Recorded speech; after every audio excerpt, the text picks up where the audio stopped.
Better. Hello, my Teaserking family. Yes, a second show. I just want to talk a little bit about economics as long as we have this free day from baseball.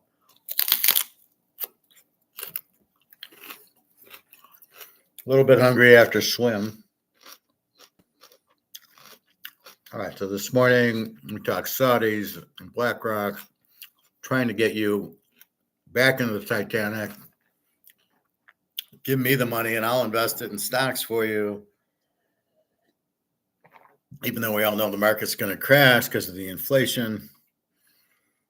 And we're saying, no, buy gold because the market will crash and gold can't crash because you can't print it. So that's where we kind of talked about this morning, this whole Larry Fink BlackRock thing. So thinking about it, this will be mostly economics. We'll look at our gold, and then we're going to look at what real assets, which I showed you Rolex. I showed you the mantle cards. And what's so special about them? What is a real asset?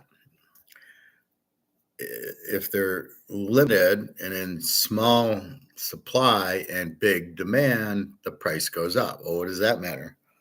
Because that's what gold is. Very limited, very much in demand, the price will go up. But we see the price isn't where it should be, but it's starting to move. So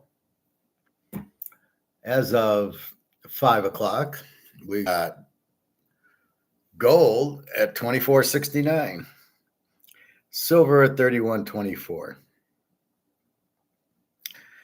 So we've had one little derivative down at about 8:30, went down to from 24.43 to 24.33, and then a huge call option, which is we want the price to go up, and it's gone from 9 o'clock till 12 o'clock, from 9 o'clock to 12 o'clock on the rise, and then it's gone up even more. 6 o'clock. So we went from 24.25 to 24.68, up $43, 46 total for the day, because it starts, I think, at about 11 o'clock, 10 o'clock at night. And we might hit 2,500 tomorrow on our way to 3,000. We might get there real quick. So 24.68, up 46.35. And without the 10 o'clock derivative, look what happens. We're getting a truer price of gold. And this is still not close to where the real price is, because the real physical price has been buried by this paper bullshit derivatives, where they come in and paper, they're doing derivatives, but not physical. So we're at 24.69, silver 31.24, finally breaking up, jumping over 30. I don't know that this comes down from here. So what I showed you before was Saudi Arabia now wants to play environmental bullshit.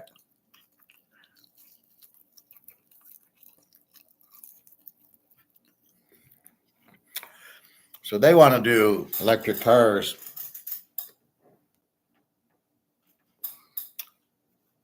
Electric cars and solar panels. I'm almost thinking the conspiracy isn't silver. So if you think about it outside of the box, which is what I always do, we're sitting there, and I know a lot of these people have silver.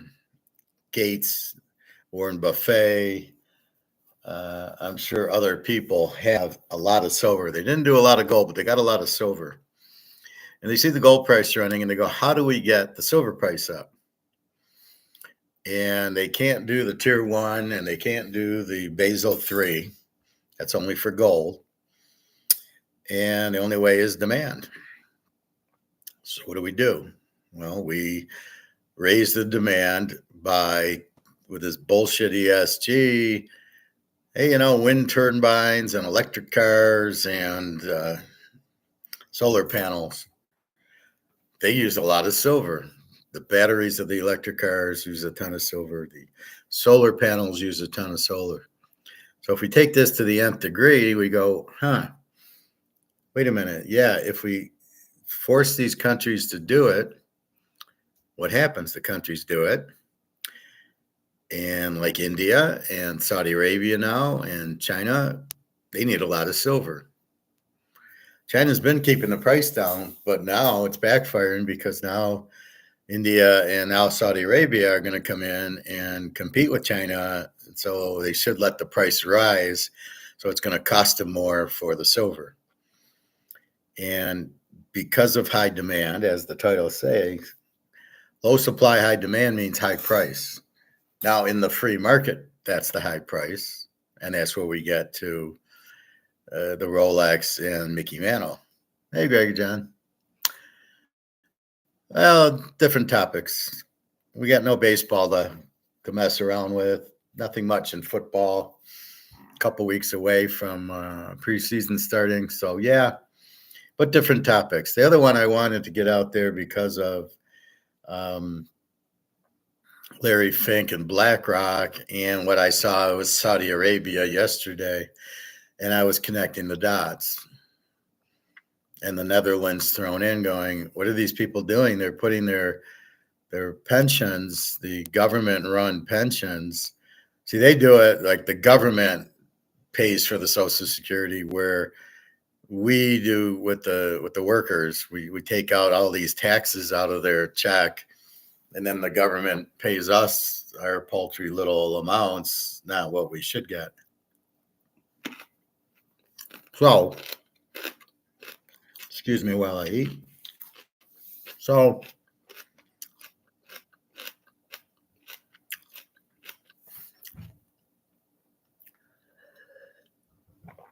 that was the point, was figuring things out, right? So now we see Larry Fink as the one. He wants to make money. So he's the one that sits there and says, goes to 17 countries. Hey, you got to put your money in stocks to pay off your debt. You can't hold it. Gold doesn't go up. Little does he know, 24.69. Don't tell me gold doesn't go up. I'm telling you, this is nothing. This isn't even the beginning. It's just starting. So now we're talking about what is a real asset. And we talk about that as a safety net of inflation. So back to square one. What's inflation? Printing the money. You print trillions of dollars, they lose their value. So to protect from the dollar going to zero, you get out of dollars and you buy real assets, which are gold, silver, the Rolex, gold watches, the sports cards, Mantle, Tom Brady, Michael Jordan, things like that. Those are your big guns: Brady, Jordan, Mantle, Willie Mays. And those will hold their value. Why? Because there's huge demand for those. So with huge demand and low supply, the price goes up. So we can see what the price, and I'll get into eBay in a minute. We see what the price of the Mantle cards are. 60, 70,000 for just a regular 1968, 1965 PSA 9s, not even 10s. Imagine the 10s are at a zero at least. That would be interesting if there was a 65 or a 68 PSA 10 Mantle. I might have one. I might have a 68. It's fucking beautiful and it's centered. I might be close to it. But with that said, I have seen 65 and 68 PSA 10s, but not the stars. They probably aren't out there yet. So a real asset, what's an asset? It's something with that has a worth, that has a value. So like the Mahomes card, right? This is an asset. It's a card. It's a value. It's 50 so it's worth something.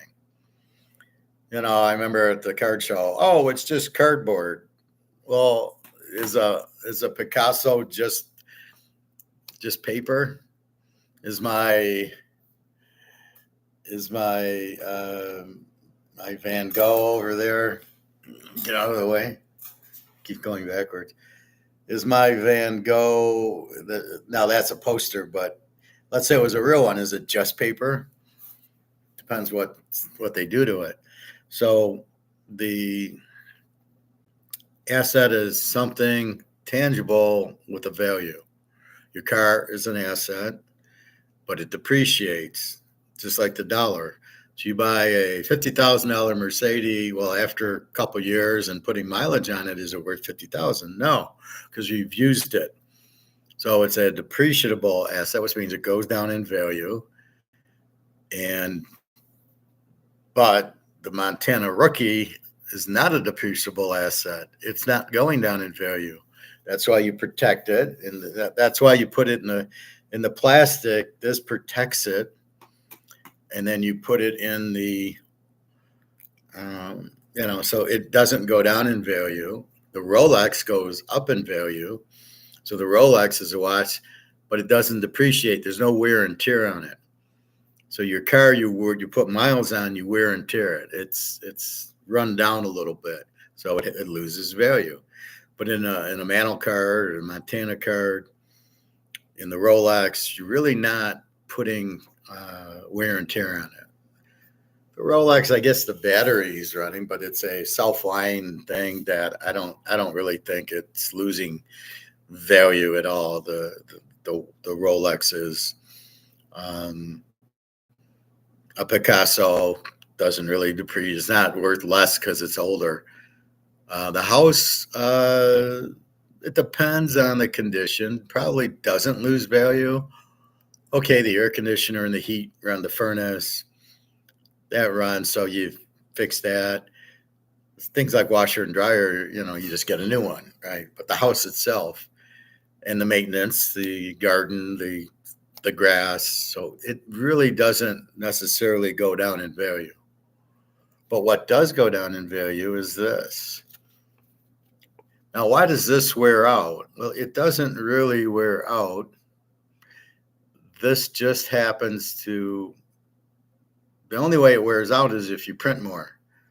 So if you think about it like a car, the more of this you print, you're kind of wearing it down. There's too much out there. A limited asset like the mantle or the Montana PSA 10s, those are limited. And because they're limited, they have value. The Rolex, because it's limited and it has a huge demand, the value goes up because people want it. So they'll bid it up and they'll pay more price for it. That's why it's a real asset. That's why it works, right? You can't print gold. So gold would wear out if you printed more of it, but gold's indestructible. You can't wear it out. You can't. You can melt it, but it's gonna come back. You can't do anything to gold to get it so it doesn't. I don't know if it's a star or whatever. You cannot wear out gold. Can't be done. So it's indestructible. So that's the beauty of it. And you can't print it. So here I can print more, and then it devalues it because I'm printing. There's more of it. There's more of it. There's more of it. So there's more of this than there is demand. The value goes down.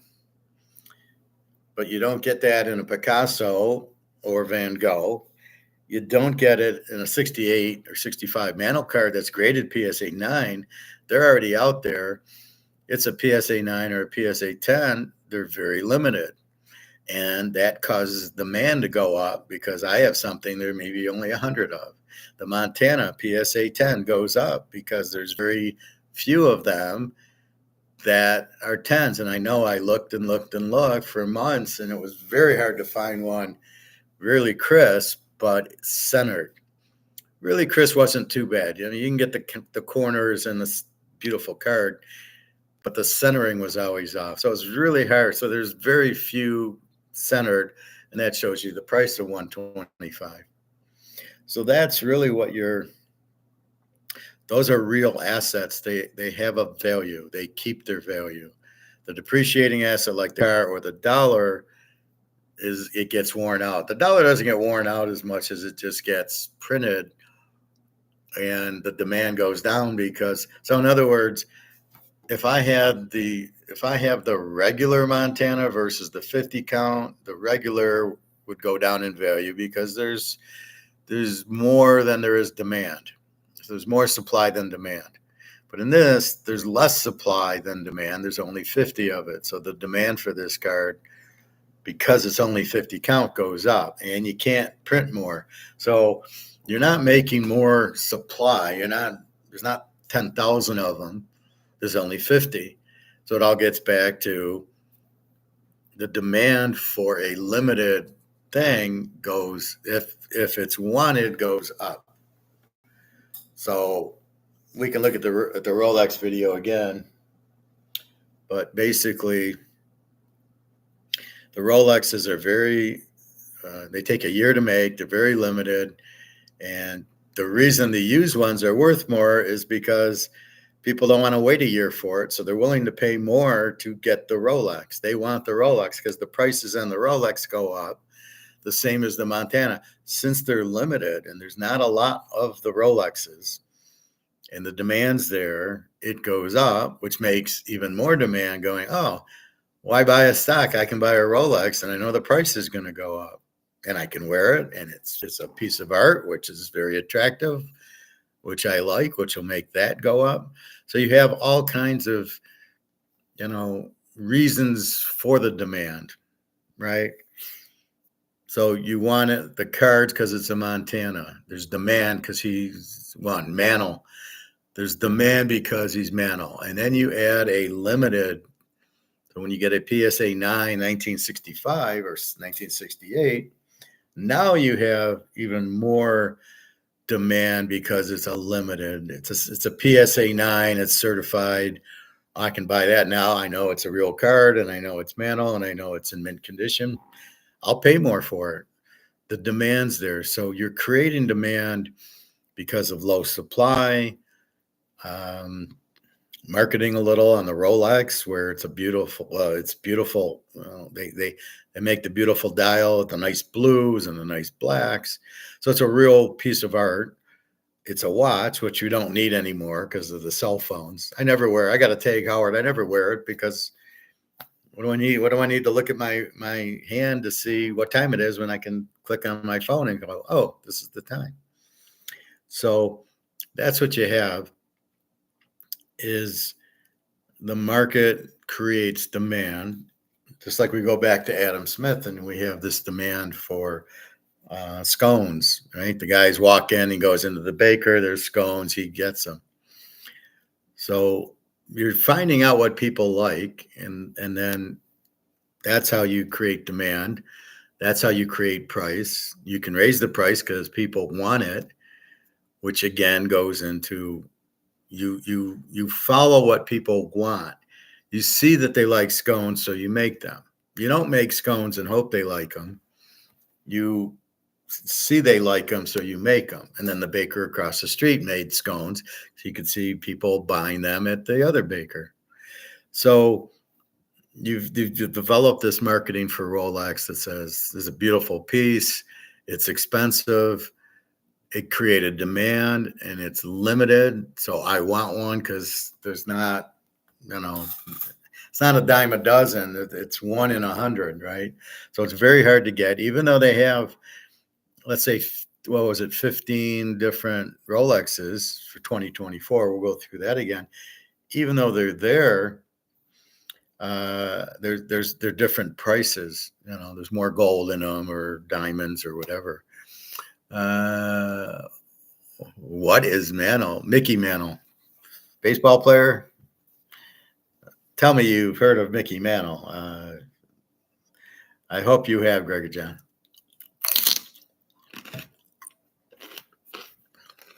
So, yeah, I do, but I'm not going to show you now because I'm teaching. I've got the 1968 one. So the one I got is this one.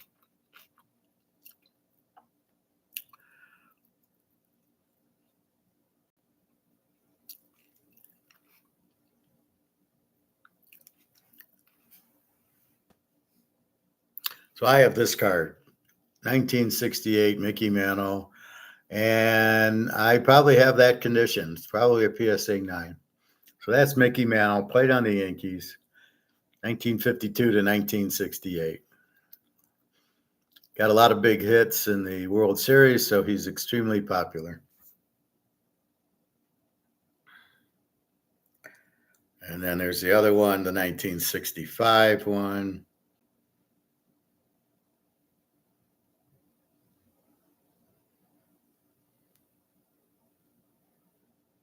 So this one, this is a different year, 1965, and this is 60,000.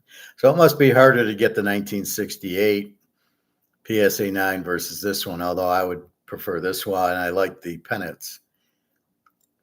So I thought the pennants were nice.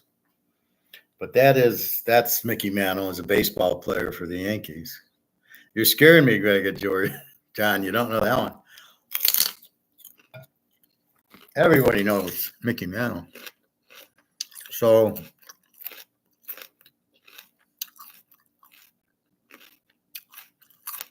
well, I'm just showing it.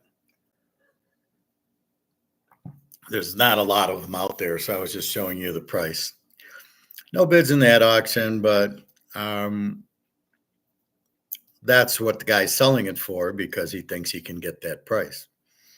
So he doesn't want to take 25,000 for it. And if you're waiting for it to go down to 25,000, you're not going to do it.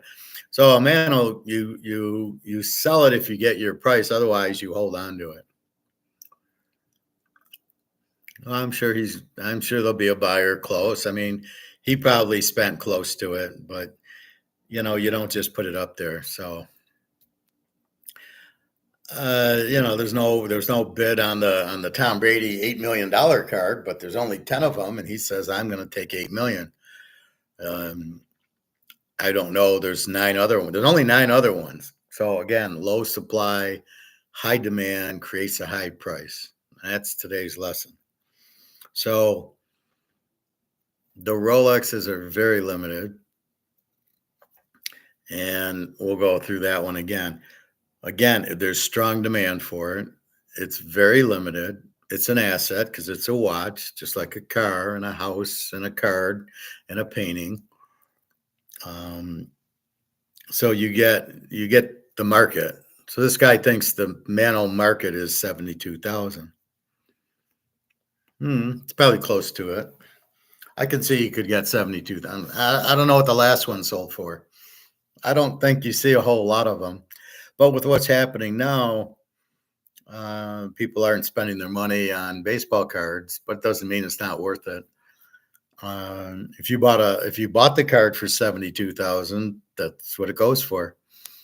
That's what I paid. That's the market. Now there's various markets in sports cars and paintings, is what I learned. So depending on which Picasso or which Van Gogh, that tells you what the price is. What is there more demand for one over the other?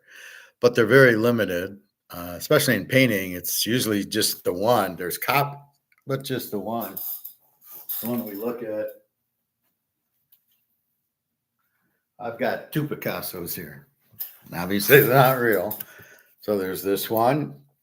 This is I paid €5 for this. This is just a print, a copy of it. And then there's this Picasso, which again I paid $5 for. And I don't even know if I got it the right way. Yeah, I do. So there's this one. Well, they're both Picassos. Which one's worth more? Depends which one you like, right? So they're going to be different prices based on different demand. And there's multiple auctions. So it's not one Picasso. It's worth $1 million. They're all worth $1 million. One of those might be worth 2 million and one of them might be worth 1 million. Not those, but the originals. So what you're trying to do is, there's a 65 mantle and a 68 mantle. He's got the 68 mantle priced higher than the 65 mantle. So anyway, very popular, very limited, because back then to find a PSA 9 is very limited. I can't even find a PSA 10. Yeah, gold, I said gold's up to 24.69. Let's see where it's at now.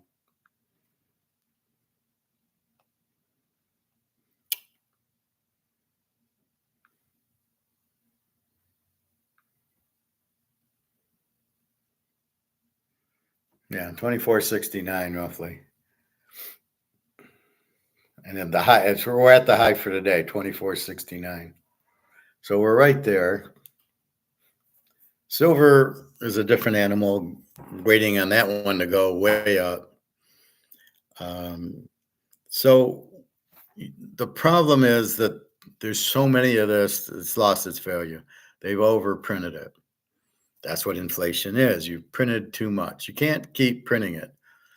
You can't eat a whole chocolate cake. You can have a piece of cake maybe once a week. You can't eat a whole chocolate cake every day and not gain weight, right? It's going to happen. That's what you're doing here. You're printing way too many of these. You're printing and printing and printing, which then defeats the value of this, goes to shit.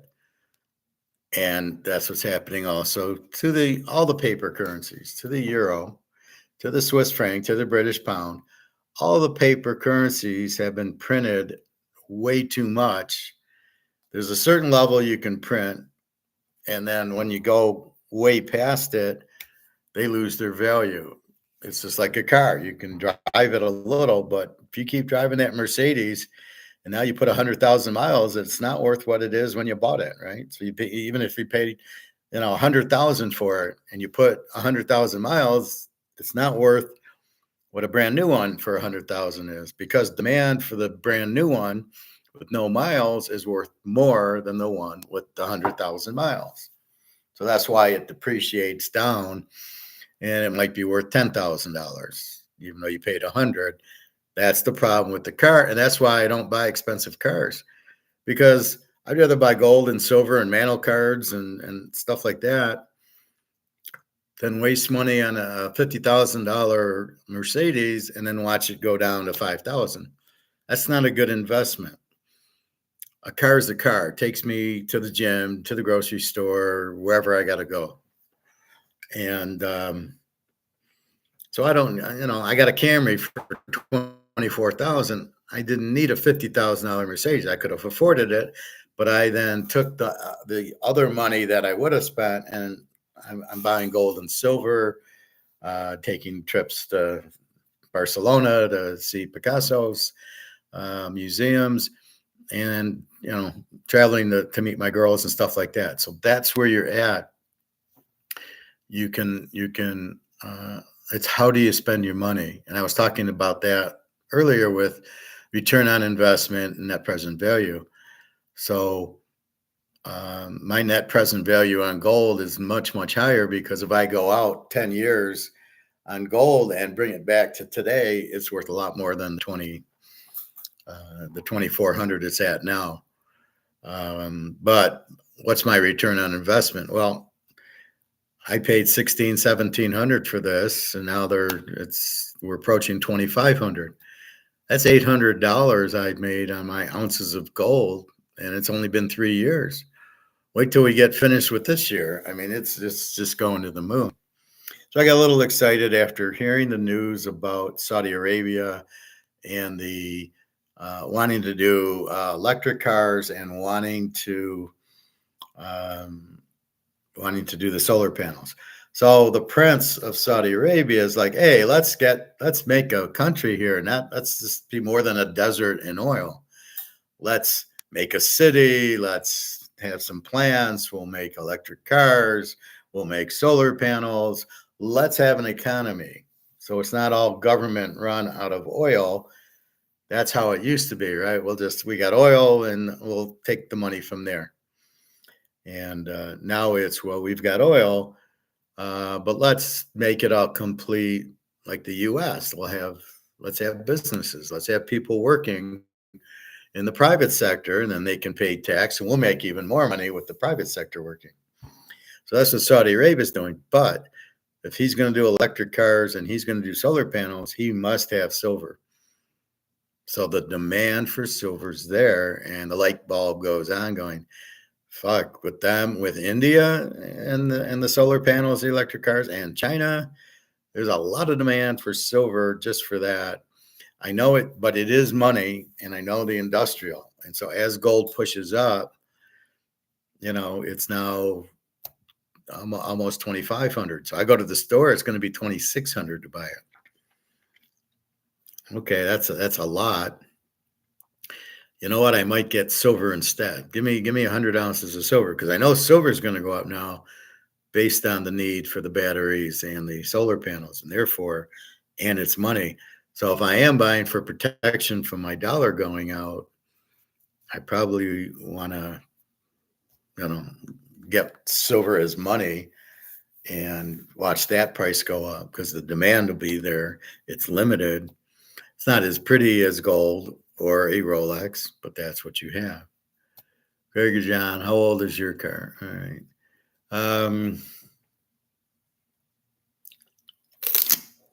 So what you have is a depreciable asset, money, and because it's not backed by gold and it keeps getting printed, the value keeps going down. And then we have this little, every time in the history of life, when they've had dollars that weren't backed by gold and just printed by the government, and they had a monopoly, it always went to zero. And then we look at the Romans and the French in the early 1800s, and we look at British in the early 1900s, and we look at Amsterdam, Holland, and then we look at Spain, and they were all the reserve currency, and they all went to zero. Then we look at today, Zimbabwe, zero, Venezuela, zero, Argentina, zero. We can see all these dollars going out because they're not backed by gold, and they keep printing and printing and printing. And then there's no demand. There's too much dollars to oversee the demand. So you can't do that. Once you get to it, it has no value. Just like the regular Mahomes card. This is an insert 50 count. The regular one, I think, has a white top and it isn't numbered. Well, that probably has a $5 value. There's no value there. Greg John, you're retracting. Okay. So that's what you have. So you got to understand the concept. If you back the dollar by gold, you can't overprint it and it won't lose its value. So that's the difference. So it's like Rolex. Well, you can make 20 Rolexes of each type and you'll still have demand. If they flooded the market and made 10,000 of each type of Rolex, you wouldn't have enough demand at that price, so you'd have to lower the price. But because they keep it very limited, and it takes a year to do one, and you do your order, well, you're going to wait a year or two. All right, so it's very limited, and the demand is there because it's prestige, it's luxury to own a Rolex, and it's like a painting. Well, it's like a baseball card. They're very pretty. If it's the right player, there's high demand. The Picasso, why do you want Picasso? Why do you want Van Gogh? They're very nice paintings, and they're very popular, and it's image and luxury, and it's pretty. So, and they're limited. You just get the one. Only the original is worth a lot. So, with that said,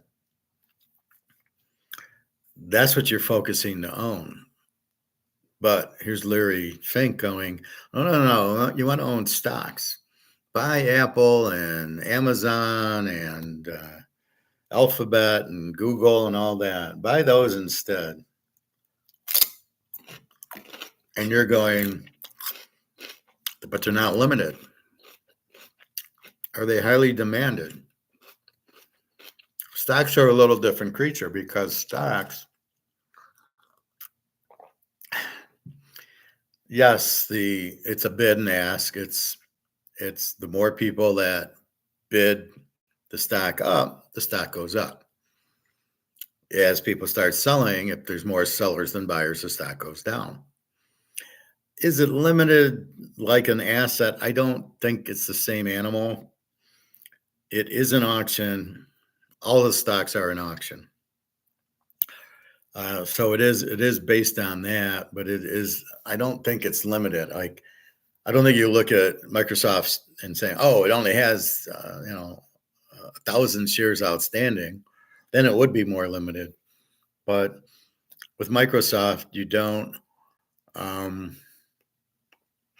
you don't really, you're not buying it because it's limited, because it's certainly not. Amazon's not a limited product. Apple's not a limited product. Microsoft, Tesla, they're not limited. So I think stock's a little bit different. It is an auction in the fact that there's more people buying it because they want it to go up. So if everybody buys the stock, it goes up. And if everybody sells the stock, it goes down. But I don't think it's the same as an asset like we're taught, like a mantle card or a Rolex. I don't think stocks are equal to that because I don't think they're really limited. It's more the demand for it. Oh, I want to buy Apple. They're coming out with a new phone, or they're coming out with this Apple network, and you're assuming it's going to make so many dollars. Oh, that's a new product, so sales will go up, well, revenue income will go up. But will it? I mean, are you really getting the amount of Apple Prime on the networks? Are you really buying $1,500 Apple iPhones? Well, in the recession, no, you're not going to buy the iPhone. And you probably won't get Apple Prime because you're going to say, well, I'll just get Roku and I'll watch Tubi and Pluto and get an antenna and watch regular TV. And I don't need what's on Apple Prime. What is it? I don't know. There's nothing that I would watch that I need to buy Apple Prime.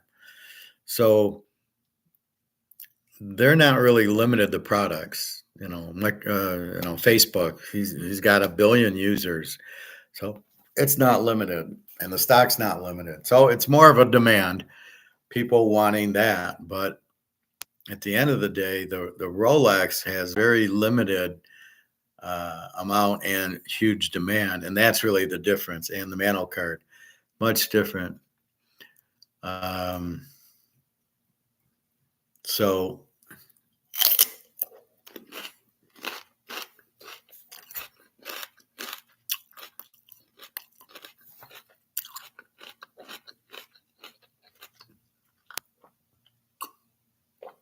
So that's the point of it. So today, after hearing the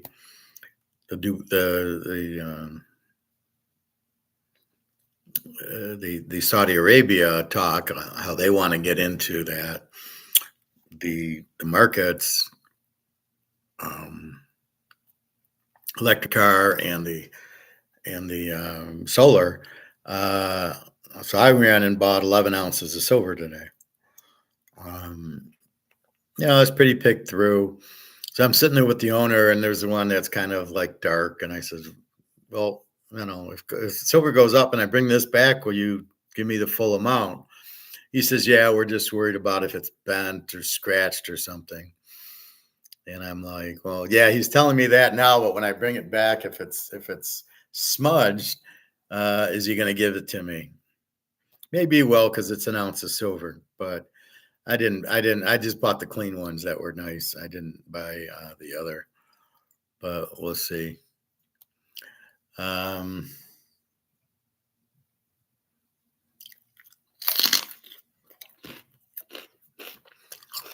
So what you're really looking at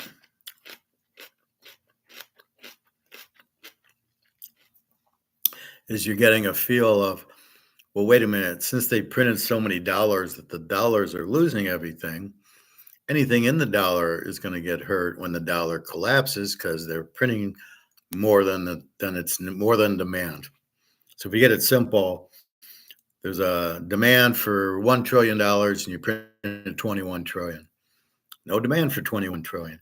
And it doesn't matter if it's digital, it doesn't matter, what it is. It's the dollar's the dollar.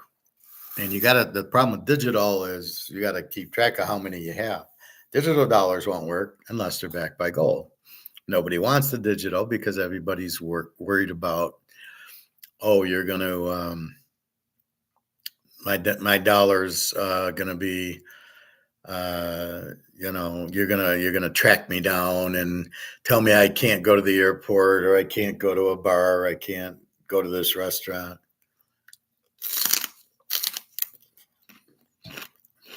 So it does seem a little bit scary. But right now the money is ours. If I want to go wherever I want, I got the credit card, boom. As long as I have a balance on it, right? That I have money I can use for it. My credit's good. And that's what you do. So everything in dollars you want to get out of. That's my Titanic analogy. So real estate trusts are just trusts that, they maxed up and said, here, I'll give you pay me so much for it and I'll give you 8% on it. And that's good as long as the people are paying their mortgages. But if people who can't afford the mortgage, who should never have gotten the mortgage, are doing it, then it ends up where it's a problem. So that's where we're at with it. And that's why I want you out of all paper. So that's stocks and bonds. That's money in the bank because it's the same dollar. So as you have the dollar, you are, you have the dollar going out, right? It's going to zero. There's too much. There's no demand. It's falling away. Well, if you have 100 grand in the bank, what do you have? You have nothing because you're holding something that's losing its value. So the value goes to zero. A money market, an annuity, your stocks, anything in paper is going to go away. So you don't want to be in anything in paper, certainly not in the banks. The other problem is, okay, I got 200,000 in the bank. I want to take it out. I want to go buy gold. Sorry, Mr. Evans, we can't do that.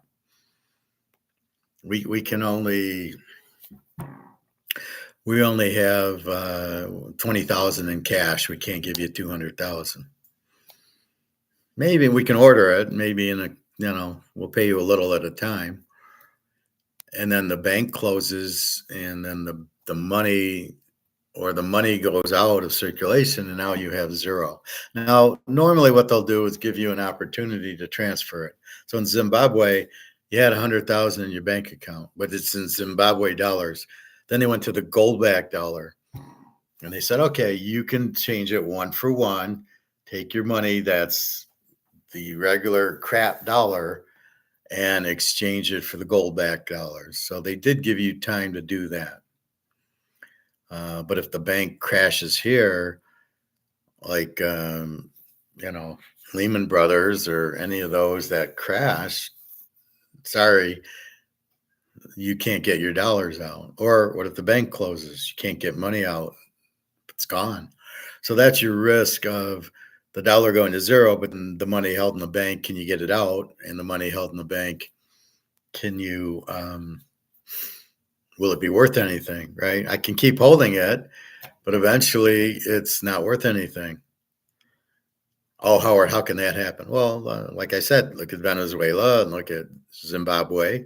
Their money went worthless, Argentina and Greece. So it happens a lot more than you think. Even now, 7 or 8 countries have gone under. Japan's coming next. The Euro's coming next. US is coming next.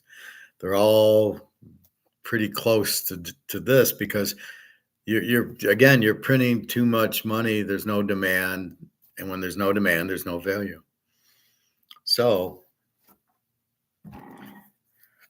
I showed you the mantle cards. So that's a sports card. It's a real asset. The demand and the limit. So a PSA 10 Montana is very limited because there's not a lot of them. That makes all the Montana fans, the demand is very high. And then a very limited PSA 10 makes the price go up. So hence the title. Something with very low supply, very few PSA 10 Montanas, or Earl of Campbell's, or Tony Dorsett, or Jerry Rice, and there's big demand, there's big fans, price goes up. So that's one. And then we go to the Rolex, and we showed you that yesterday. Why are Rolexes so expensive? And it's because they're made very well. There's high demand. It's a luxury item. So I showed you that video yesterday. And therefore, the prices they ask for, they get. And the used ones are worth more because they're on the market now. So you're waiting a year for your Rolex, and you don't want to wait. You want it now. So therefore, you're willing to pay to get a used one because Rolex, it doesn't really depreciate like a car. So you'll go, yeah, I'll take the Rolex. And you go buy a used one because it really is not depreciating. Obviously, the Rolex is going up in value. So things that go up in value aren't depreciating. Things that go down in value depreciate, like the dollar, like the car gets worn out, they depreciate. Like a machinery and a tool at like a GM, the more they use the machine, it wears out. The more it wears out, the less it's worth. That's why you depreciate the machinery and the tooling. So you buy it for $1 million, and it's going to last you, 10 years. So you're going to use up $100,000 of use on it every year. So by the 10th year, there's nothing left, and you need a new machine. That's the depreciation part of it. Is you're using up the value. That's what happens. It's not worth as much as when it's new because you're using it, and it's only got such a like a car. And, it's worth a lot more at 10, 20, 30,000 miles than 250,000 miles, right?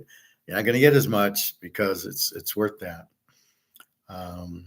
Anyway, so what's an asset? It's something of value, and the less there is, and then it's a two-parter. It's supply and demand. So the less supply and the more demand, like a Rolex, like a mantle card, you'll get a higher price. So what does that got to do with the price of tea, Howard? Well, then we get into gold and silver. Gold, you can't depreciate because it won't wear out. It doesn't wear out. It's worth the same now as when Caesar had it. So here's gold. Can't wear out. The demand's huge.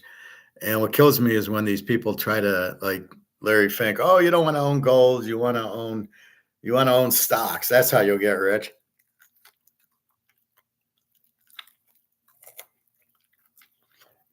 That's clearly a man who doesn't understand when I'm trying to teach. Doesn't understand. The more limited something is, the more it's worth. Depreciation, doesn't understand that things wear out. If you print too many dollars, they lose their value. He doesn't understand any of that. So for him to go to Saudi Arabia and go to 17 countries and tell them to buy stock,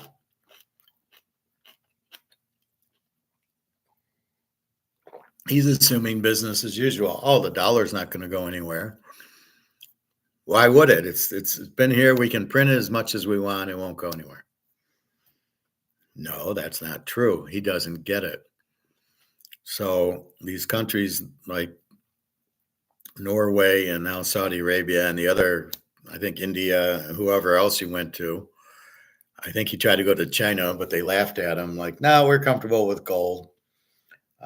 He probably went to Japan, trying to get them to buy stock, under BlackRock so he can make money.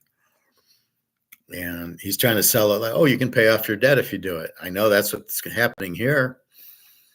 Oh, no, we don't want to reprice the gold. We don't want gold because I can't make money on the gold because it's once you buy it, I can't make money on the mantle card. Once you buy it, you own it. How do I make money from you?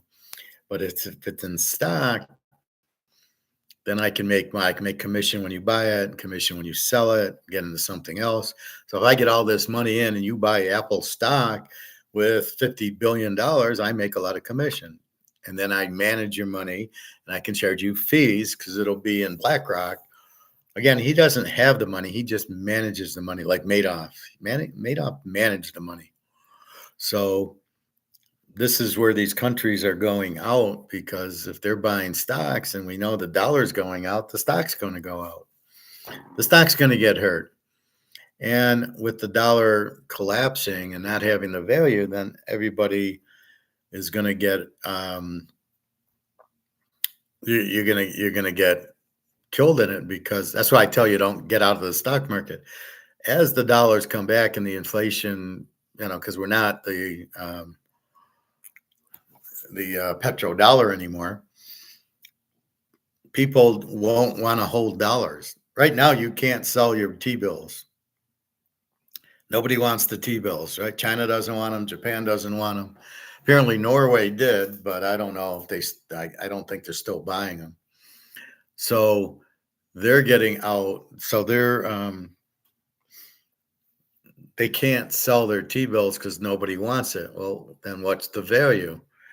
And internally, yeah, I can go to Kroger's and go buy a steak and ice cream and cupcakes and Fritos and soup and cookies.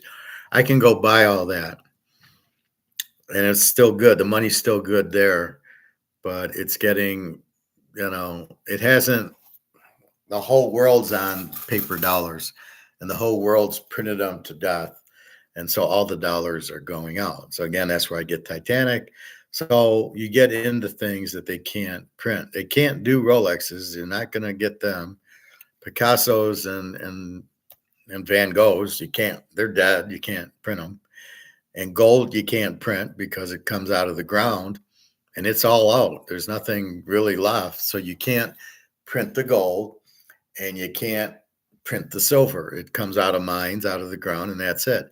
Where you can print the dollars and the British pounds and the euros. The baseball cards, if they're numbered out of 50, you can't print more than 50 of them. And the older cards, you can't print. So Topps can't print, let's go print a lot more 1965 mantles. They can't do that. So Rolex being limited and demand makes the price go up. And so you look for things like that. Gold and silver, Rolex, mantle. And that's where I get it from. And yeah, I mean, I know there's like classic cars, but it's a little different.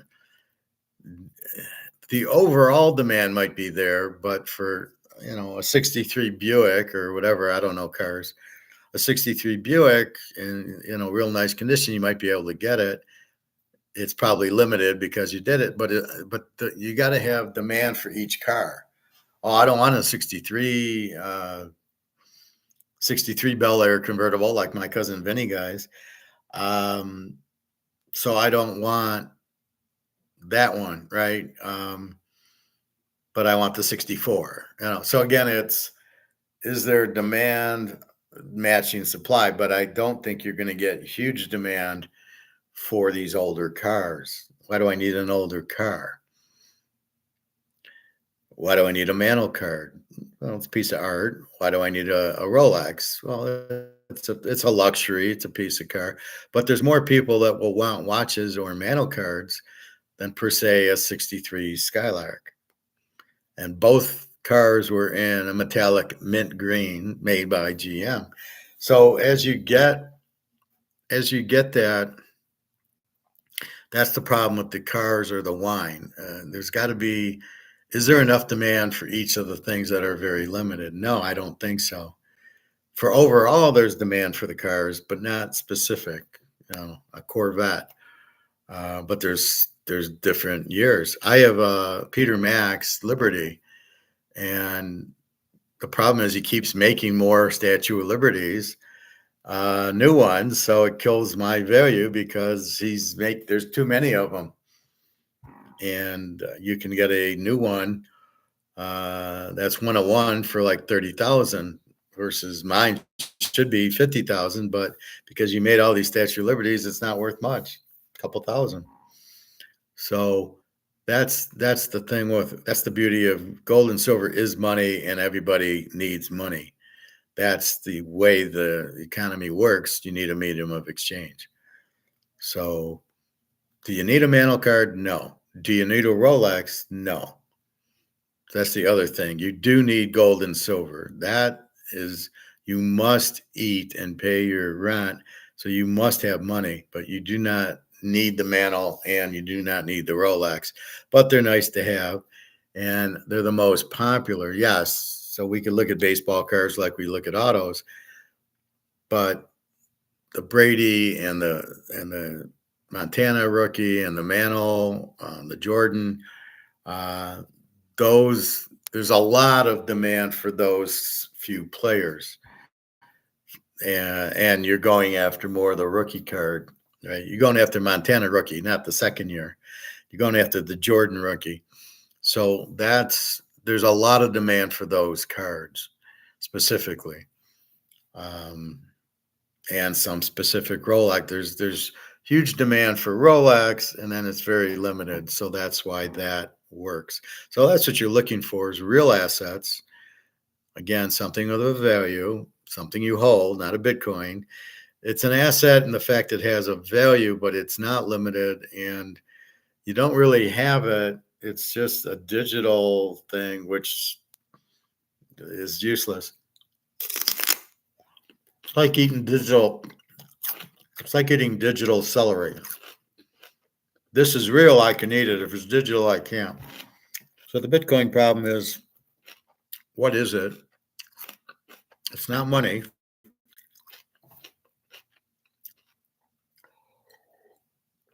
Because it's not what everybody wants.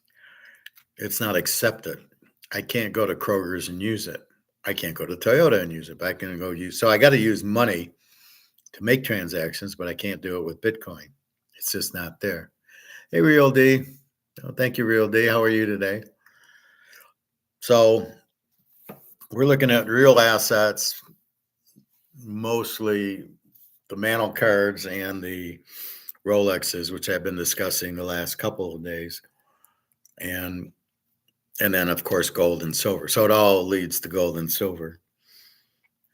And that's what you have is that's why it works. Um, that's why gold has a value. It's very limited. You can't print it, so you can't make more. You dig it out of the ground, but there's not much to dig out. And then the demand is huge. So what they're trying to do, the governments, the JP Morgans and the Larry, whatever is Fink, are trying to sell you that gold isn't money or it isn't valuable or it doesn't go anywhere. Well, they're the ones that have been price fixing it, keeping the price down. So they're saying, look, we're keep the price down and then say, hey, look, it doesn't go anywhere. Look, the price is down. Well, that's just asinine. So we know it's a asset. We know it's limited. We know it's highly in demand. China has 65,000 tons, and Russia has 30,000 tons. So don't tell me it's not in demand. We know it's limited, and we know things that are highly in demand and limited are worth a fortune, like the Montana rookie, the mantle cards, and then the Rolexes are worth a fortune. So we see it in other things. So don't tell me. It's like saying Rolexes aren't worth anything or baseball cards aren't worth anything. That's why I get pesky when these idiots say, oh, you could hold baseball cards. Baseball cards are worth a fortune if you got the right guy who's in demand and very limited. That's why PSA 10 rookie cards tend to be worth a lot. If you ever could get a Mantle PSA 8 rookie card, 52 tops, I believe, and there's a 52 Bowman. You could ever get those in PSA 8, you never work another day in your life, you'd be a multimillionaire because they're very, very rare and they're very, very in demand. So those are the two key functions that you're looking for in that. Um, and that's where we're really at. So um, I don't know, maybe I'll show you that Rolex video again. Let's see, do we get to 2,500 yet? 2468. So we're at 2468.84. I think we can do 2,500 tomorrow if we don't get the 10 o'clock derivative. Like today, we didn't get the 10 o'clock derivative. If we get that tomorrow, we're 2,500. On our way to 50,000. It's a long road, but very doable without the U.S. derivatives. And they're getting spanked because they got to come up with the real. So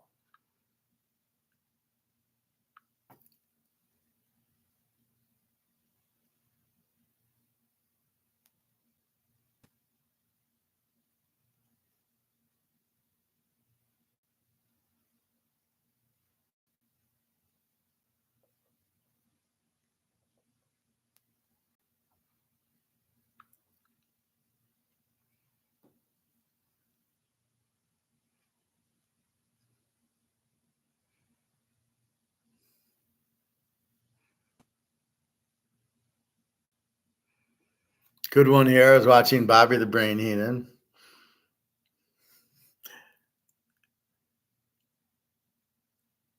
All right, let's see.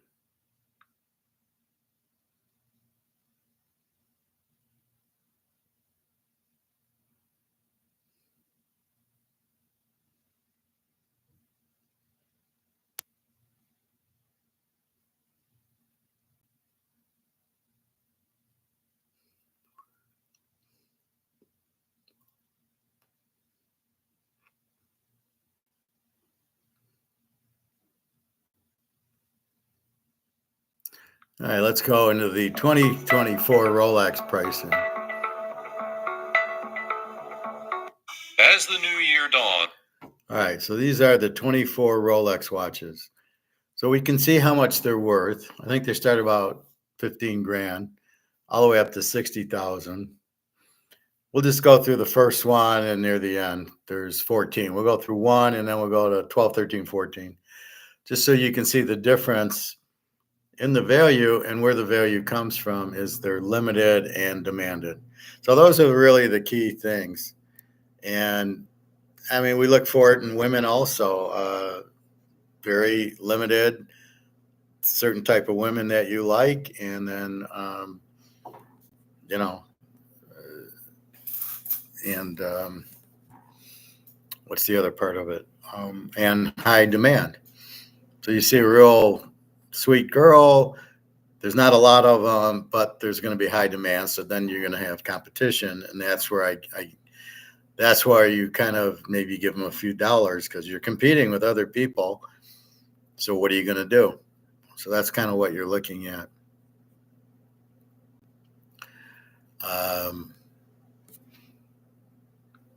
So you're always looking for everything. Everything's economics, right? Competition for anything. If you may open up a restaurant, you got competition. Women, you got competition. There's many men they might want.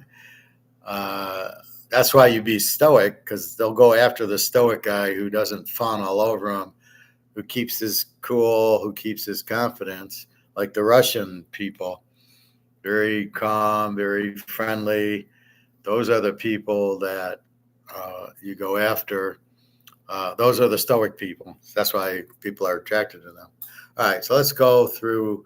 We'll do 1, 13, and 14 on the Rolex watches. Rolex enthusiasts hold their breath in anticipation of a price increase across all models. This allows Rolex to keep pace with rising material and production costs. Rolex thus ensures that each timepiece maintains its legendary status. Let's take a look at the new Rolex price list for 2024, where we'll explore the latest adjustments and what they mean for both prospective buyers and seasoned collectors. Number 1, Rolex Oyster Perpetual, reference number 124300. The Oyster Perpetual 41 comes with a striking bright black dial and classic Oyster bracelet. This timepiece combines timeless elegance with modern sophistication. The sunray finish of the dial creates subtle light reflections, adding to its allure. Crafted from Rolex's resilient oyster steel, the 41mm case ensures durability and maintains its beauty even in challenging environments. The Oyster bracelet, renowned for its robustness and comfort, completes the ensemble. Powered by the self-winding perpetual movement, it offers precision timekeeping with a power reserve of approximately 70 hours. With a price tag of $6,400, the Oyster Perpetual 41 is a standout choice for those seeking quality.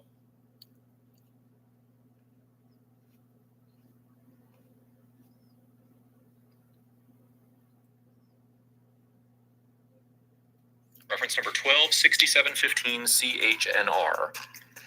Despite these fluctuations, the enduring appeal and enduring demand for the Rolex GMT Master 2 underscore its status as a premier investment option. The Rolex Oyster Perpetual GMT Master 2 features a captivating black dial and an oyster bracelet. This timepiece exudes luxury and sophistication. The black dial ensures exceptional legibility in all conditions, enhanced by Rolex's ChromaLight display, which emits a long-lasting glow. The broad hands and luminescent hour markers ensure easy readability, even in low-light environments. With its blend of cutting-edge technology, exquisite craftsmanship, and timeless elegance, the Rolex GMT Master 2 is priced at $40,600. And finally, number 14, Rolex Deep Sea, reference number 136668LB. The Oyster Perpetual Rolex Deep Sea is a legendary diver's watch that combines unparalleled craftsmanship with innovative technology to meet the demands of the most challenging underwater environments. Crafted from 18-karat yellow gold, this Deep Sea model features a striking Cerachrome bezel inserted in blue ceramic, complemented by an oyster bracelet that exudes both strength and elegance. The Oyster bracelet, a pinnacle of form and function, features an oyster lock clasp for secure closure and an ingenious glide lock system for effortless adjustment, allowing for a comfortable fit over a diving suit. Priced at $52,100, Oyster Perpetual. So, what do we know?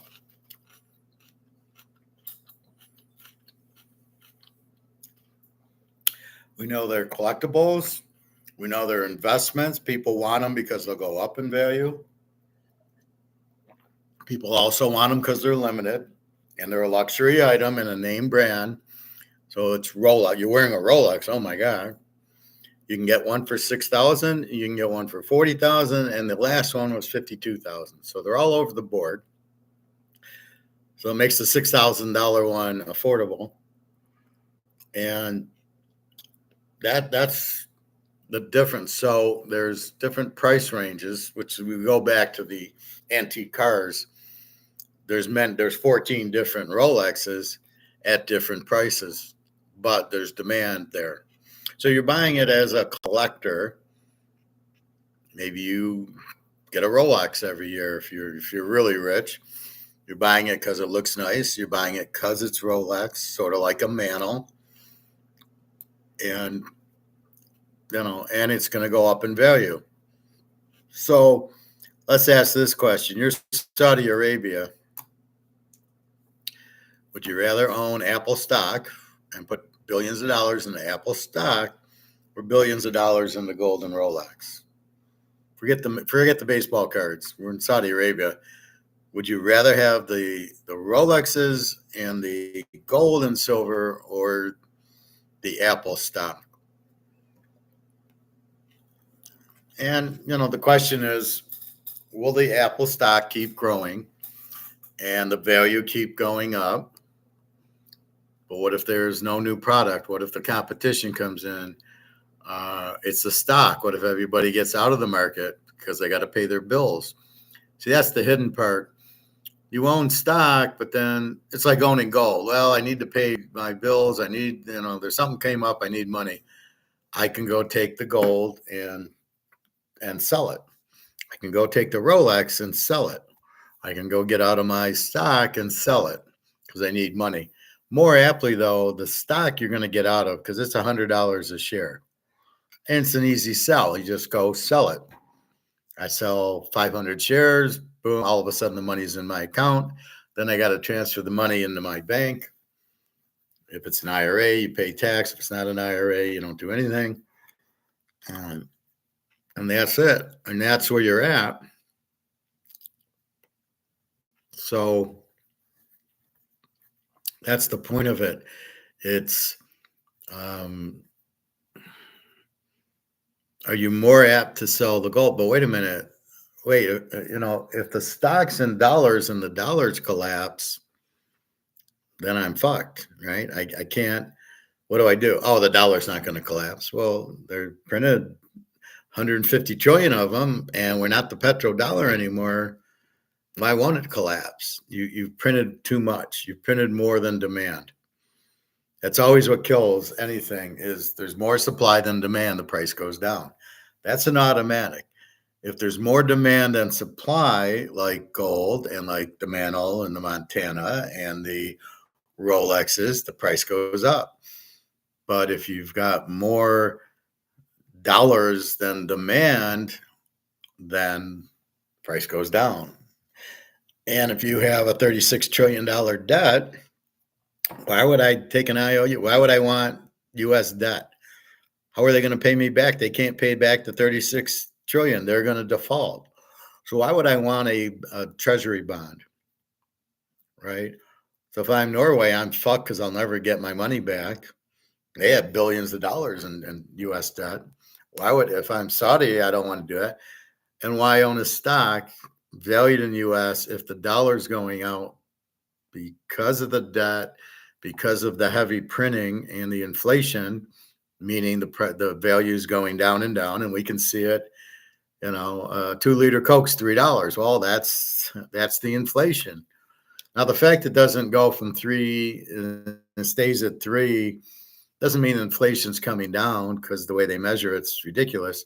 But it just shows you the prices are going up because of that.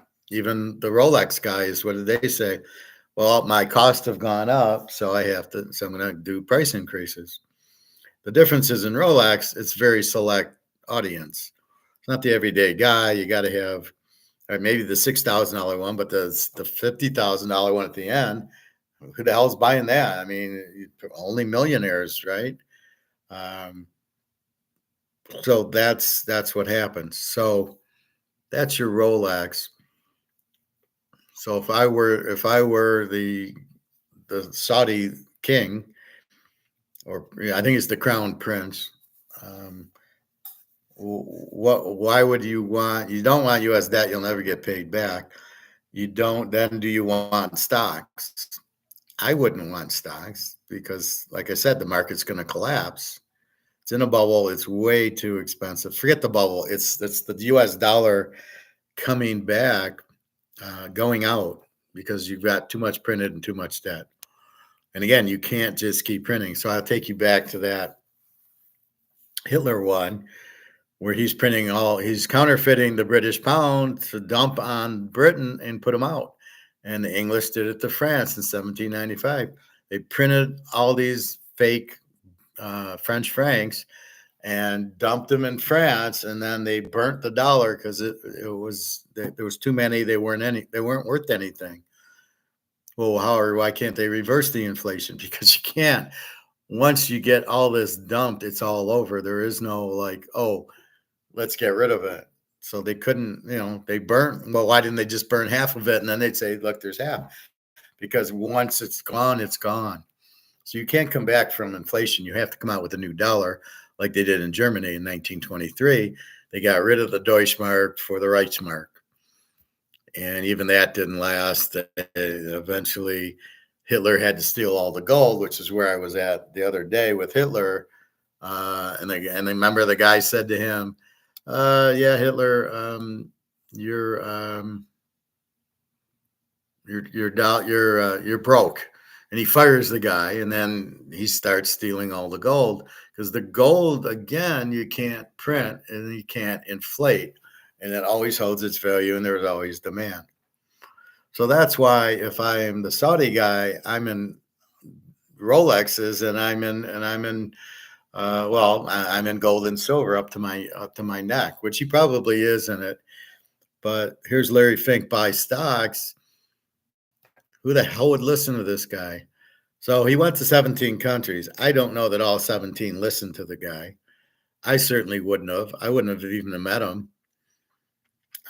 But it's all he wants. Put it in my fund and I'll manage your money for you. Like he knows what he's doing.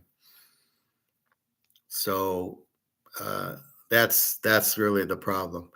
So you want you with gold, you have no risk and you got a great return, right? And silver, you're going to get it once we get rid of COMEX for silver. We're getting rid of COMEX for gold. As you can see, we didn't get that 10 o'clock drop. So maybe they're running out. I don't know. But with that said, gold and silver, there's no risk. Well, for sure, gold, there's no risk. And you get into Picasso's and Van Gogh's, no risk. The mantle card, the Montana rookie, you have no risk. It's not going down. And, and the fact in those auctions, there's no bids, but that's the market, right? So in other auctions, that's what it sold for. I know I've seen Montana sell for 100,000 and Jerry Rice. So I know that's what I've seen him sell for. I just have that to show that this is how much the Montana is. It's in my watch list. So I just went into that auction and said, look, the Montana rookie, because you don't see too many Montana PSA 10 rookies, but the 100,000, 125 is the market. That's what this guy probably bought it for 100, and I've seen that. And so he's marking it up to 125. He doesn't want to sell it unless he gets 125. Okay, well, that makes sense. So in other words, at what point would I want to sell the Montana at, or the Mahomes? Well, not at $5. You give me 1,000, yeah, we can talk, but I don't want 5. 100's not good. So I might market at 1,000 in an auction, even though maybe it hasn't. Maybe it's sold for $750. I don't know. I'm not checking, but I want to get 1,000 for it. So am I over market? But somebody who wants it will buy it. Somebody will buy the Montana at 1.25. It's just bad timing because of the inflation. So in my day, I talked to my recruiter and I said, "What's going on?" I had 4 interviews with this company. He said, "I don't know. I keep trying to get a hold of them. I can't get an answer out of them." Now, in finance, it works in quarters. So it's a big deal. First quarter, second, third, and fourth. We just finished the second quarter, and then you had July 4th. So they're probably in meetings now to decide how the company's doing. And I know with the inflation, they're not going to be doing as well as in a flourishing time. But that's what the central bank does, is it fucks around with the dollar and inflates because they print and print and print. And when you got idiots thinking you can keep printing it, then it has no value. So that's really, you must have it limited, right? So that's where gold and silver come in, and that's where these others, and that's really it. So that's why. So if you can find something like a Rolex, and I know there's Omega, and I don't know if Omegas have a high price, but Rolex, Ferrari, and Maserati, and Mercedes. So those are very status things. So what else is status? And that's really what you look for, the gold standard of different things. And that's what you want to get into. You want to get things that are limited. That's why if you find a girl and she's limited, she's pretty and she's nice, she treats you well, that's the one you want to be with. Even if she's not as pretty. I mean, she's okay, but she's not as pretty, but she's got all the other characters. You're fine with that because because then there's the real pretty girl, but she doesn't have the other characteristics. She's not nice. She's not loving. Treats you like shit. I don't want to be with her. So you start looking at different aspects, but again, that's very limited. And when you see it, you want it. And that's stoic. Stoic, there's a lot of stoics like you're alone, and it's because you're waiting for the quality girl to be with. You don't want anybody, you want the quality girl, in those characteristics. Poker, same thing. You're gambling. You're looking for pocket aces or pocket kings. That's what you're looking for. That's where you're going to make your money at. That's why you don't play 2-7 or 9-5. I mean, that's not good quality hands. So from a stoic perspective, I don't play those. I might play 9-10 of diamonds.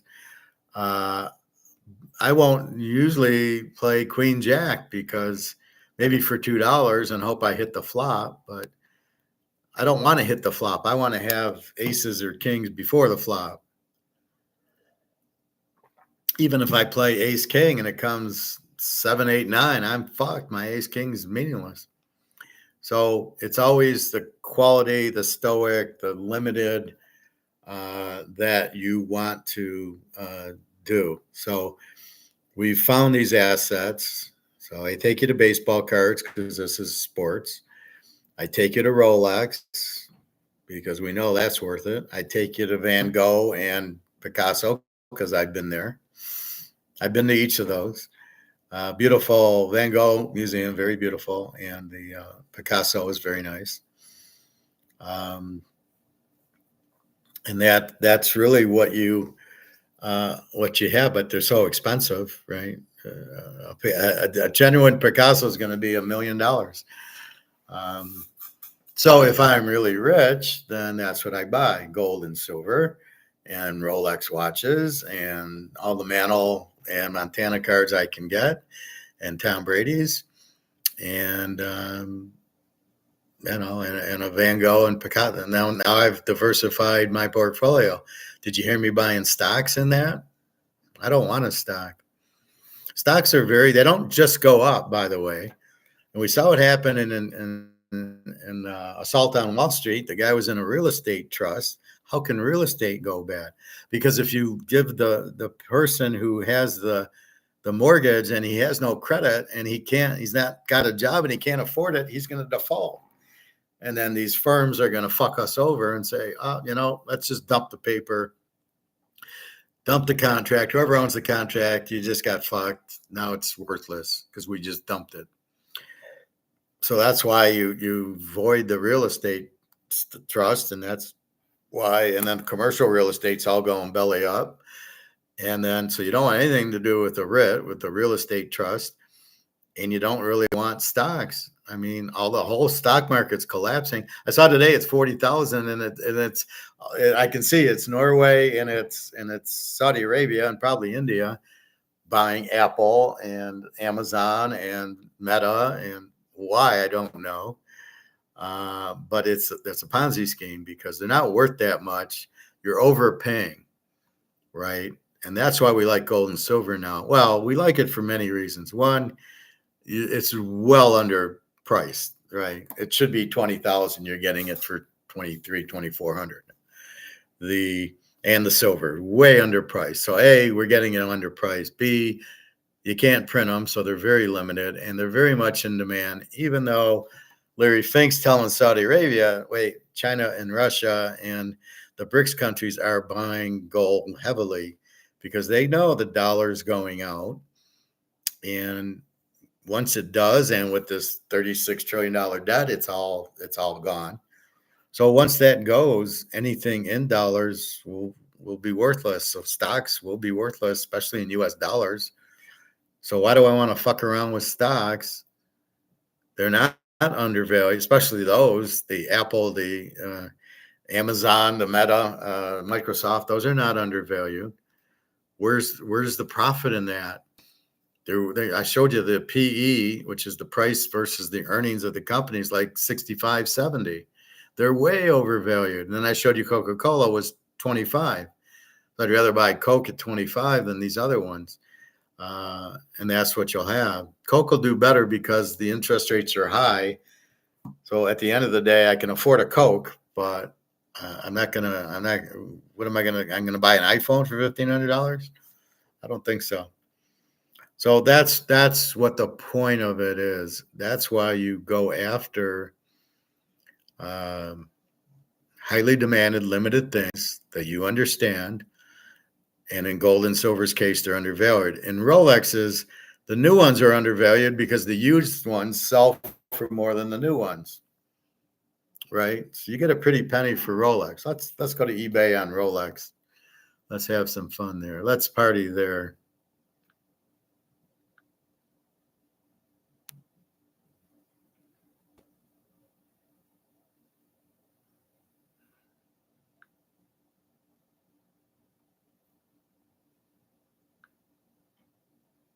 Silver's hanging in at 31 and a quarter.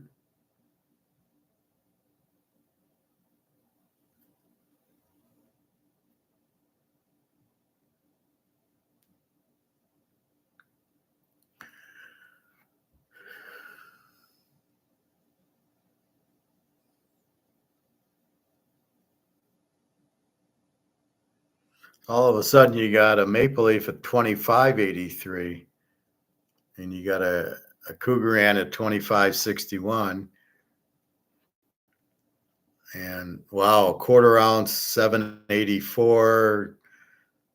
Philharmonic is 667. There you go. So you see, you have little different auctions. 1359 for this half ounce, 697 for the quarter ounce, and the other one was 784. So you can see they're a little different. All right, let's check Rolex. Rolex. Oh, I see. Okay, so we'll just go Rolex watch. I think there's a way we can filter.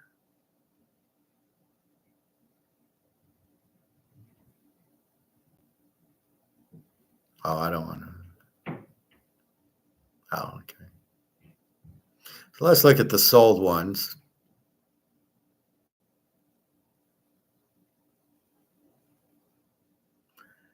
And I think there's a way to sort it by amount.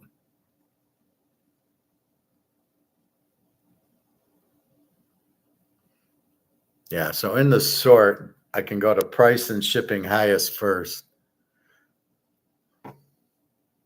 Holy fuck. Now this is sold. Rolex Rainbow Daytona Pave Diamond Dial 18 karat white gold. 500,000, and it was sold, right? Gregor John, it was sold. 500 fucking thousand. Now here's a very rare one. This is the investment. 1973, a Rolex Daytona, 204,000. Oh wait, he didn't pay that in 1973. The price went up. This guy made a fortune. He probably paid 5,000 for it in 1973. He's getting 204. We might have to start buying Rolexes, boys.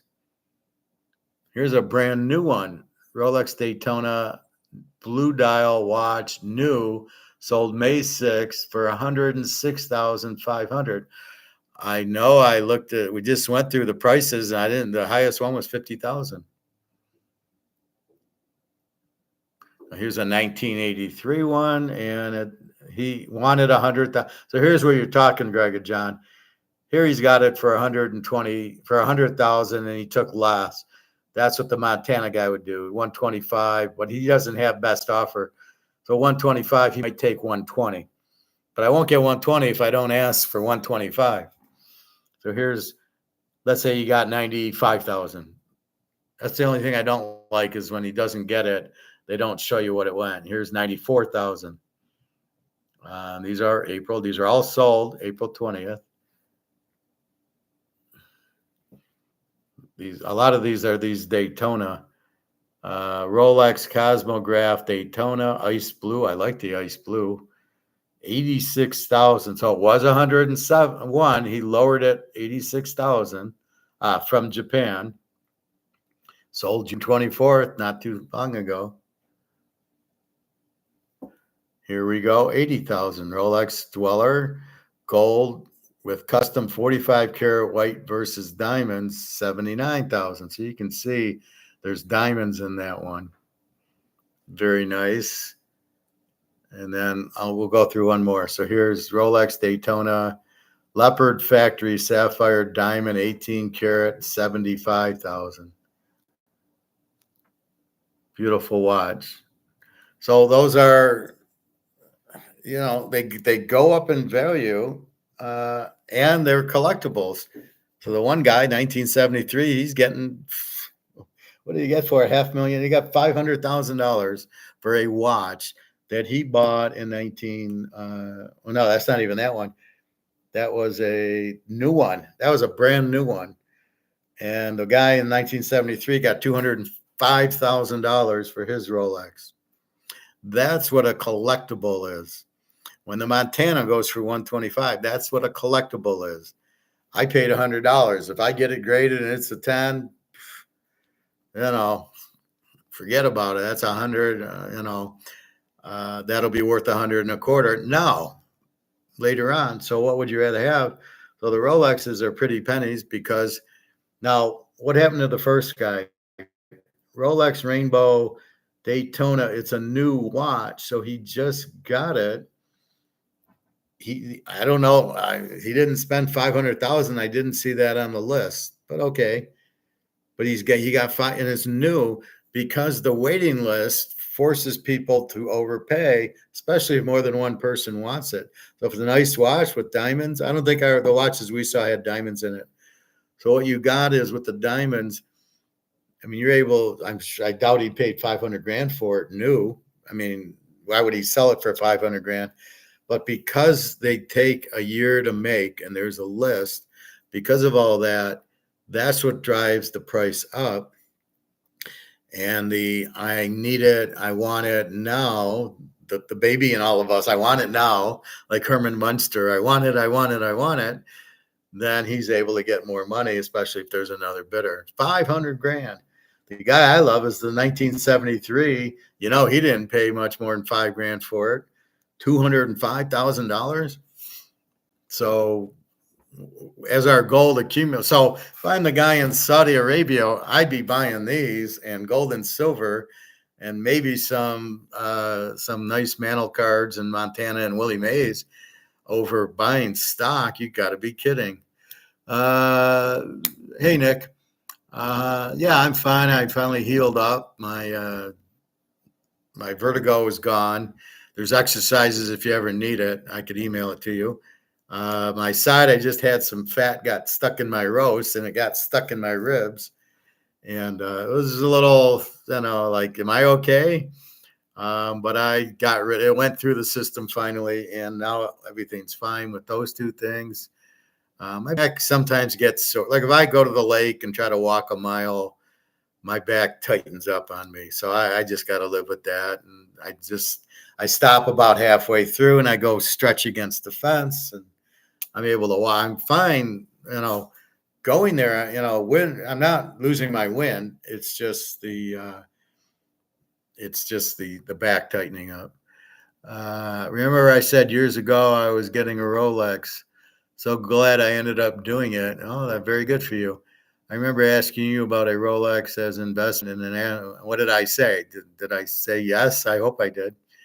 But it's definitely, it's right up there with the Mantle card and the Bobby Orr and the Montana rookie and the Rice rookie. Those are all investments. The Jordan rookie card, beautiful. I'm gonna put these in my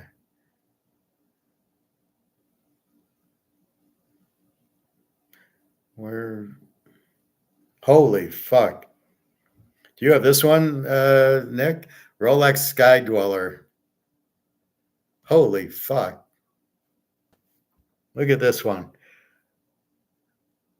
Rolex Sky Dweller, white gold with factory diamonds. Okay. Look at the price tag. He's selling it for $1 million fucking dollars. Holy shit. Out of New York. I'm adding it to my watch list.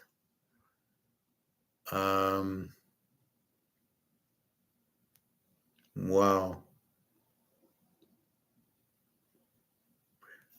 This condition is new with tags. One available, bezel color white, closure, hidden fold class. Jesus Christ. So if you see a sky dweller, I probably would pick it up. You have the date just. Oh, you said it was good. Okay, good. I hope so. It is a good one. Figured I can wear it, and as an investment like the chain, I have date just. Well, let's look at the date just. So do you have this one?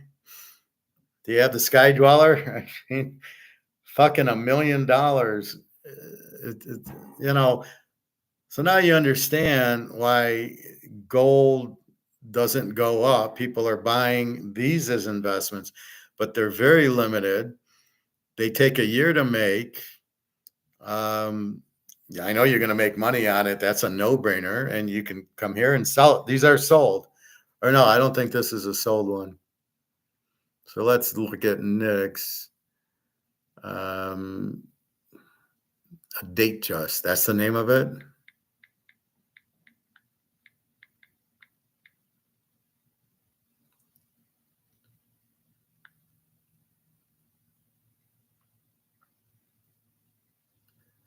So it's about 4,500. Here's one. Well, this one's 78.99. This one's 51.55. If you get the diamonds, they're worth a little bit more. Here's a blue one, 4,100. Let's go to the sold ones.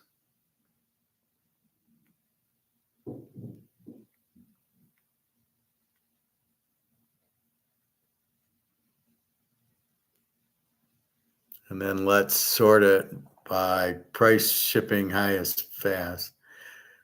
Oh, here you go, Nick. Okay, so here's a date just 46,740. Pre-owned, yellow gold, diamond, and ruby automatic. This is a ladies' watch. I'd have bought a ladies' watch for that. Here's another one, a ladies' watch, 43,000. What's with all the ladies' watches?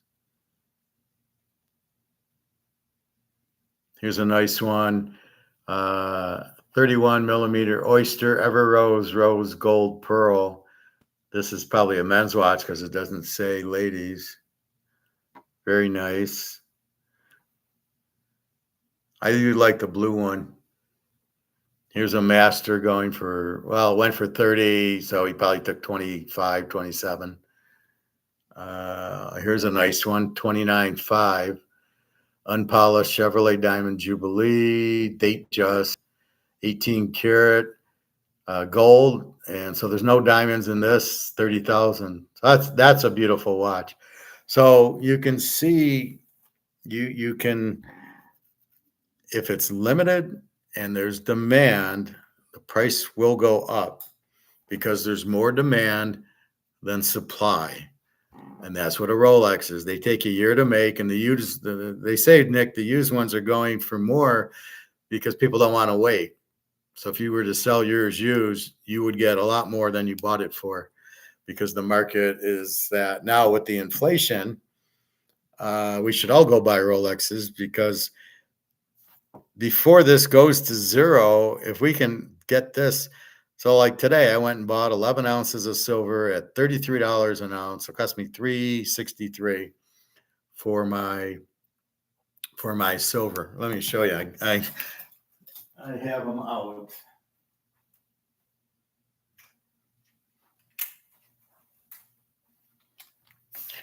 This was today's fund. So I got 11 ounces of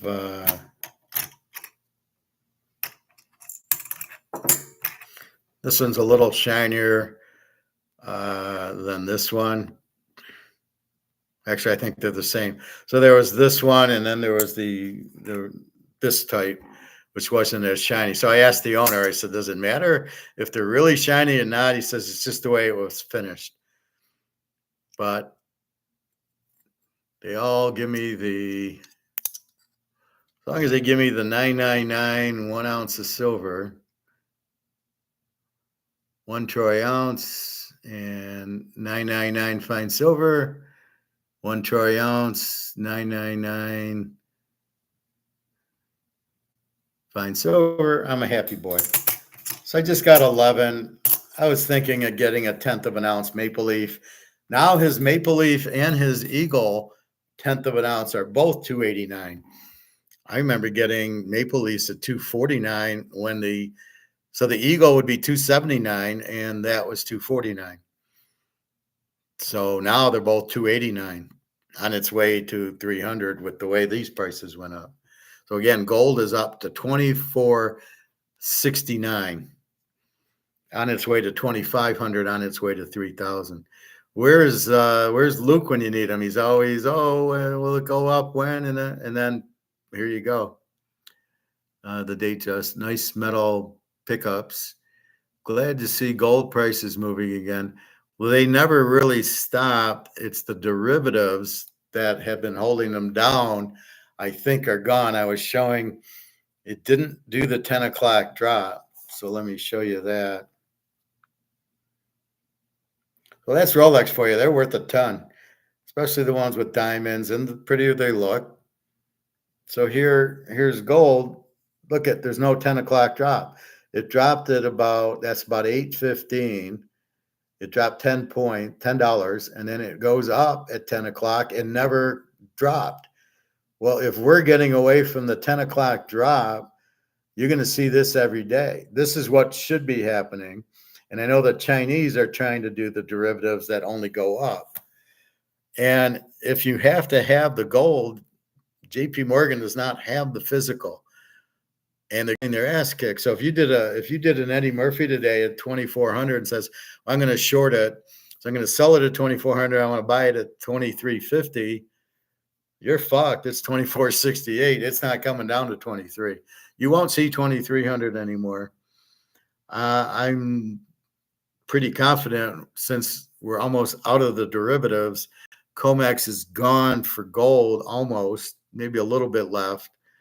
They don't, because they get their head beat in. If you do a derivative and it doesn't come in the money. So in other words, if I buy it today at 2468 and I short it, so I'm selling it at 2468, means I got to buy it cheaper, right? I want to buy it cheaper, but if it goes up to 2500, I'm fucked. I can't buy it, and then I'm going to lose a fortune because I bought 800 contracts at whatever price, and it's not coming down. So you know what? I'm probably not going to do the short anymore. I'm not going to do the put option, go down Eddie Murphy.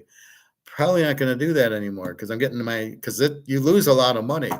If the government prints it or not, you lose a lot of money in it. And so therefore, that's what you have going is if we get rid of that, nobody's selling their gold. Nobody's selling their silver. And in fact, as I said earlier, if you've had a chance to watch it, the Saudi Arabia is now getting into the electric car bullshit where they need silver for the battery, and the solar panels where they need silver for the panel. So the demand for silver just went through the roof. COMEX can't supply it because COMEX is not really a warehouse of gold and silver. It's just, it manipulates the price with the options. That's it. It doesn't have 50 tons of gold in it or 50 tons of silver. It doesn't have that. I don't know if it has a little, but basically that's what it has. So keep that in mind. So where are they going to go buy it from? Well, they're not going to buy it from COMEX, which means if I'm a mine, I'm setting the price way up there, and that price should jump because for all the silver they need, they don't have it.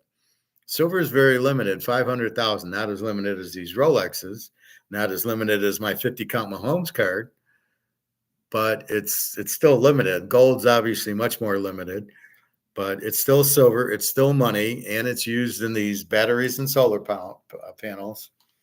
So there's many uses for silver, and there's just not that much of it.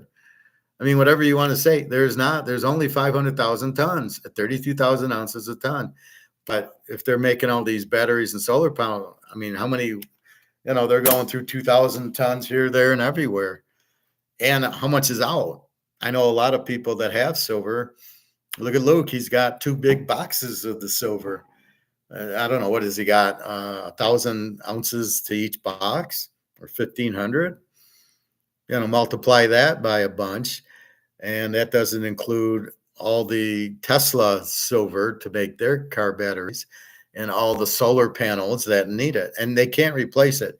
You can only have silver in the solar panel and the electric car batteries. That's it. There's no substitute. So you have to do it. And when the price goes up, and eventually that's going to be, it'll be gone. It'll be, here's all we have left. And now the bidding goes, because once you run out of supply, now it goes secondhand, like Luke's brother. So he buys the Ohio State, Michigan tickets at, $100. But as they run out, and now with the man who has Ohio State, Michigan tickets, I do for $5,000, because now you can't go to the box office for them anymore, or like the Super Bowl or any of those games. So with that, that's what you're going to have, is the secondary market raising the price. And that's what this whole lesson is about today. The Rolex and the gold and the Mahomes card and the Montana rookie and the mantle cards. That's the whole point of it. You get the limited cards where there's huge demand and the price goes up. And that's where we're going with gold. It's extremely limited and it's extremely high in demand. Fuck the dollar doing this and the dollar doing that and the yen doing this and the yen doing that. It's not about that. It's very limited and there's huge demand for gold. A lot of it's because the dollar's going out, but it really doesn't matter. Did it matter that as far as the dollar going out because there's a $1 million Rolex watch, or there's a $1 million Picasso, or there's an $8 million Tom Brady card? Does that make the dollar go out because an asset has a big value? So why does it in gold? Why does gold having a high value make the dollar worthless? I don't understand it. It makes absolutely no sense to me. Gold goes up because it's an asset, and COMEX has been keeping it down, which most people do not seem to understand, that it's price fixed. That's why the price is down, not because of the dollar, and there's no reason to keep it down. But I think these Keynesians play that game. Well, if gold goes up, the dollar will be in trouble, so we got to keep gold down. There's no way that matters. So that's what we got. This is show 2. This is the second game of the doubleheader for me. So the first game was Larry Fink and BlackRock trying to sell a load of goods to Saudi Arabia and Norway that they should buy stock with their money to increase the value of their holdings, because the government takes all the money. So it's like the government has all this money. What should we do with it? And he's saying, buy stocks with it. And if they're dumb enough, they'll listen. But if they're smart, they might as well buy Rolexes and gold and Mickey Mantle cards. And I could see the Saudi prince having Mickey Mantle cards. Yeah, I got the Mickey Mantle rookie card. He probably has it, right? That would be hysterical. But that's what you have. So again, I bought these. These were $33 an ounce. And I am tickled pink. See, when you buy this, I don't care what the price is. I'm buying it because now I have it. And we know the price. Which one? The third one. Some of these were real shiny. This is pretty good. So we're not looking at condition. So this one's actually a 4.9. I don't know if it matters 3.9 or 4.9, but for our purposes, I don't think so. See, but this one's just a 3.9, so I don't know. But I did want to show you the counterfeit ones. I showed you that yesterday.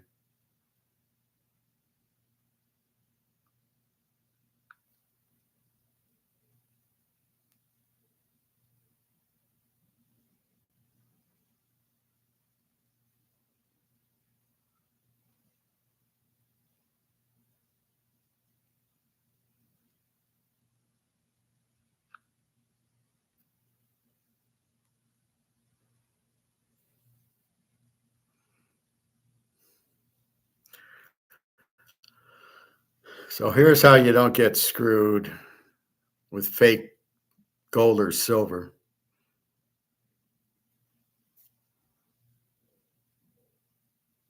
So silver is roughly $40, right? This is a round, a buffalo. Let's call it $40. That's what an ounce of silver. So 5 of them should cost about $200. And yet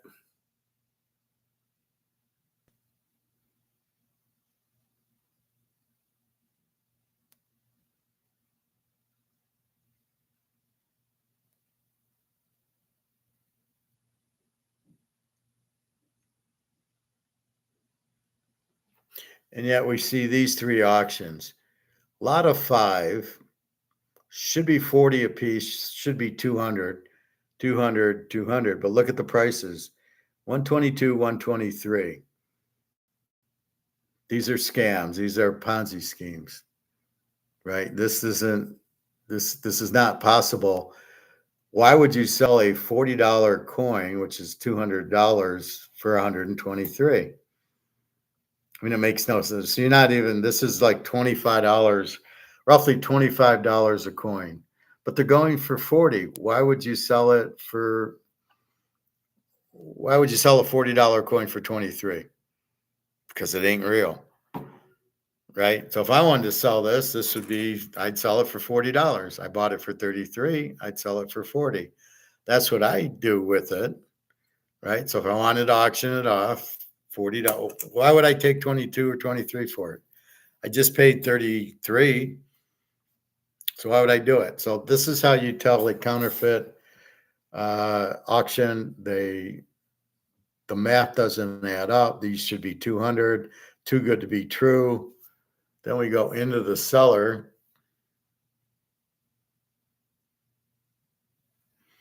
And it's some Wang Hapu, some Chinese guy with 0 feedback.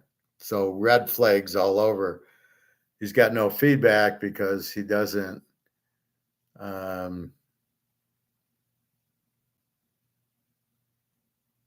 Let's see if it gives.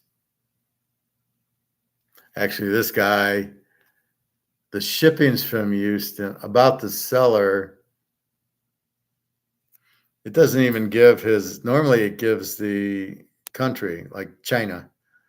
He just joined in June of 2024, and he's selling fake silver. So it says it's from Houston, but maybe he's bringing it in from China to Houston. But that's how you know it's counterfeit. Is if this cost me 33 and I see it for 39 and I'm selling it for 25, I must be out of my fucking mind because I paid 33 and I could get 40 for it. And that's why we're doing this, right? So why would I sell it for 23 unless it's fake and I didn't pay 40? It's not a legit one. It's a copy. It's counterfeit. It's $5. So beware of that. The price should dictate if you if something looks funny like the price, just don't even fuck with it. Just move on.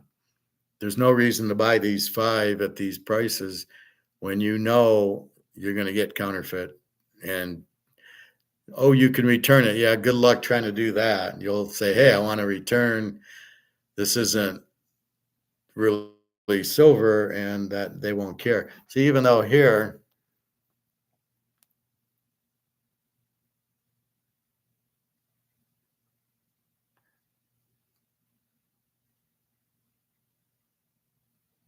see, like this Maple Leafs 25.60 makes sense.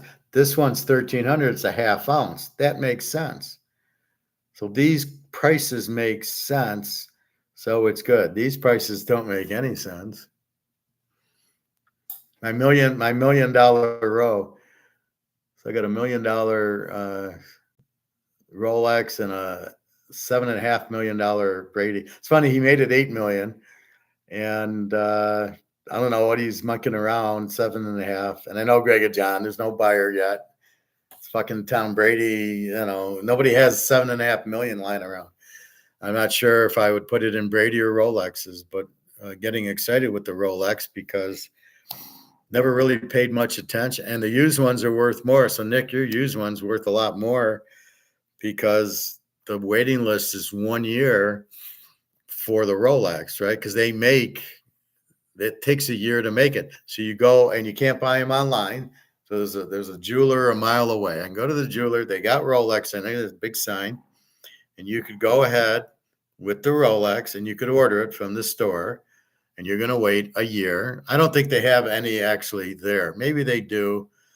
But it sounds like I want the blue one. I love the blue. How much is it? Okay, I want to order it. I don't know if you have to pay up front or deposit, probably deposit. And there you go. And then you wait a year for the Rolex, or you can buy it used on eBay if you can trust it, or maybe the jewelry store has some used ones.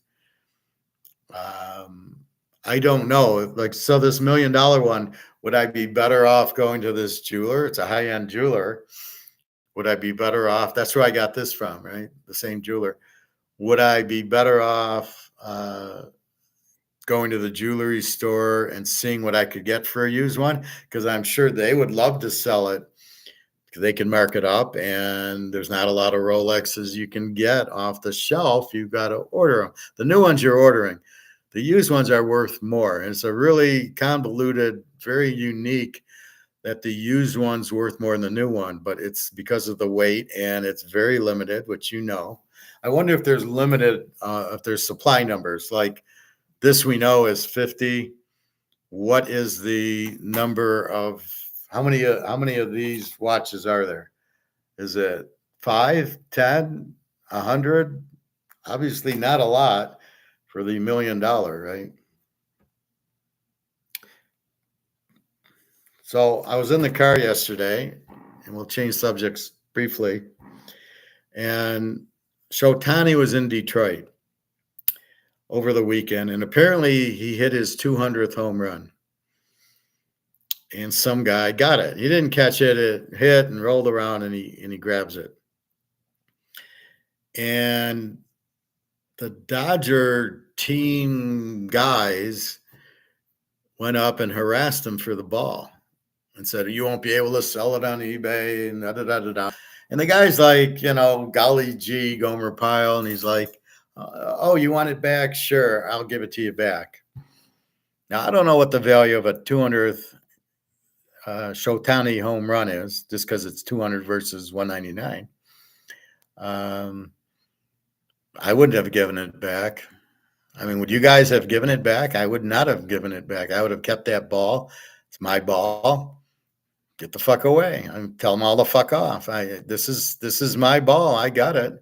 This is coming to the game. If there's a ball in your area, foul or fair, you get it. It's yours. You keep the ball. So what I might have done is said, oh, does he want it? How's $5,000? There's no way I'm not cashing in. This idiot he just gave the ball, and they gave him like an autograph ball or something, probably worth $100, and some jerseys and a hat or some bullshit like that. I'd be like, no. This is obviously valuable. You want it. So there's demand and there's only one. And what are we teaching right now? The more limited and the more demand, the more the price. So I would have probably said maybe $5,000, maybe $10,000. And me, I wouldn't have asked for dollars. I'd say, I'll take 20 ounces of gold for this ball. You give me 20 ounces of gold, American Eagles, you can have the ball. That's what I would have done. And let me know when you get it. I'll give you the ball. Otherwise, fuck off. It's not your ball.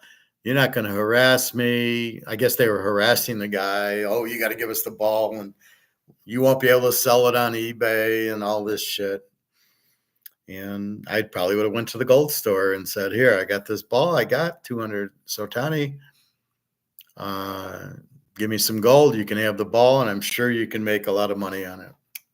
And they probably would have taken it. I mean, something like that. They got a lot of Trump coins. I think they would have, if I had that ball, I think they would take, because that's what they do, is they sell not necessarily collectibles, but if you go to these, they're selling jewelry and gold and silver. that. So what do you think of that? Why would you just give it to him? Very limited, one, and high demand. It's his 200th. The guy makes 40, 50 million a year. I want a piece of that pie. I would have probably gone at least 5 grand, maybe 10. I don't know what it's worth. I'm not a Shotani fan, so I could have cared less about it. I'd rather have gold for it. But you have an asset that is gold. So what you probably would have done was, well, I would have taken gold for it, but I would have said you can have it for 10 grand. And maybe we negotiate 7,500. But why the fuck would I give it to him? I have something that's like giving away my silver. Oh yeah, here you go. Just take it. What the fuck? Why would I do that? No. You're paying. I have an asset. I have the ball. The ball's an asset. It has a demand. It has a value. It's limited to one. There's no fucking way I'm giving it to you. You're paying, or I'm walking out, and fuck you. I don't owe you anything. I got the ball. Why would I give it to you? Shotani wants it. He's a big boy. He's got money. Let me know when you got $10,000 worth of gold, and then we can trade. That's what I would have done, and that's what he should have done. This is the problem. He didn't know economics, so he's just a golly gee. Yeah, here you want it, you can have it back. It's kind of what he said, and then his daughter gets on the phone and says, "Well, he's a real nice guy. Yeah, he's obviously an idiot. Real nice guy." And he would have just given it to him if they asked for it and they took advantage of him. No, he was stupid. He let himself get taken advantage of. He didn't understand the value of the ball. That if it wasn't the Tigers, it was the Dodger team guys coming wanting the ball. And I would have said, absolutely not. It's my ball. How badly do you want it? Let's talk money. And I want gold. I guess I would have taken money and went to the gold store today and bought the gold with it. But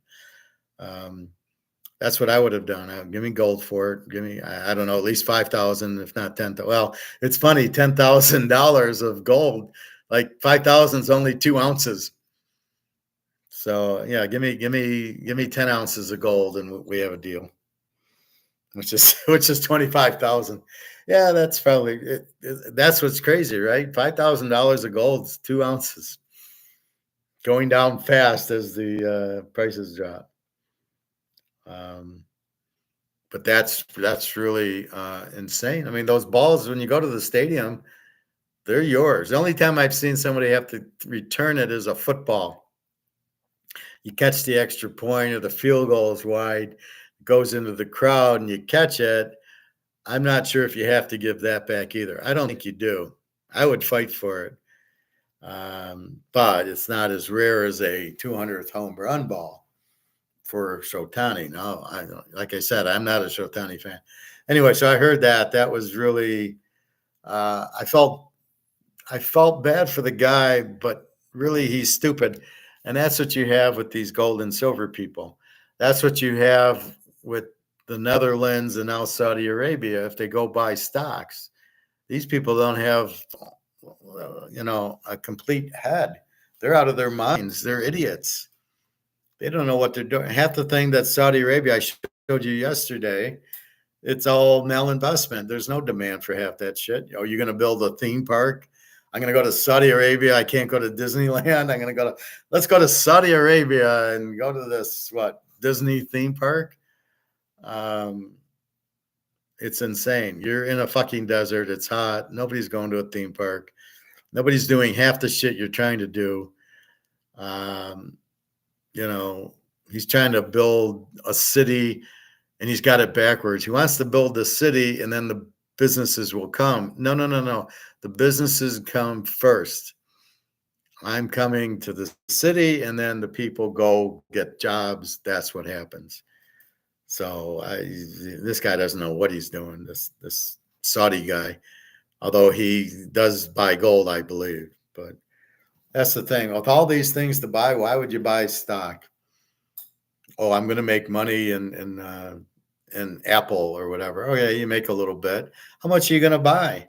You got millions of dollars to buy, 1,000 shares at $100 a share, or you could buy, like Nick did, buy a Rolex for probably cost him, depending on which one he got, 5 to 10,000, and I'm sure it's worth 20 to 30,000. So he made a good investment because it's limited and there's demand.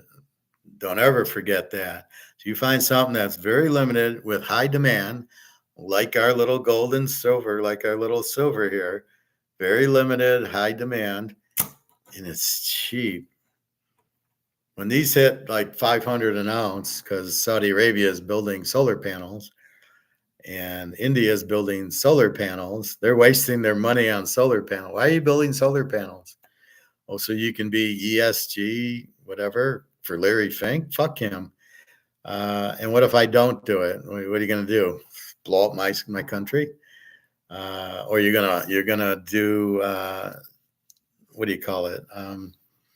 You're gonna sanction me? Well, fuck you. I'm gonna join BRICS and have gold back currency, and then I don't have to worry about your shit. That's why everybody hates America, and that's why the dollar is going out. Also, is nobody wants it. No demand, no value. It's out, and that's why I say it's out, because there's no demand.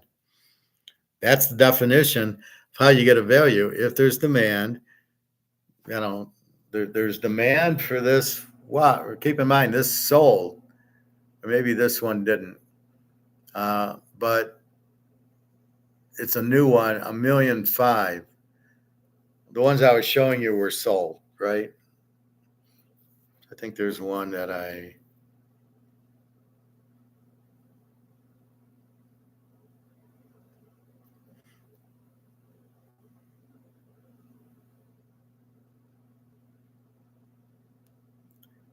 thought I put in one here that was sold, just so we had a flavor.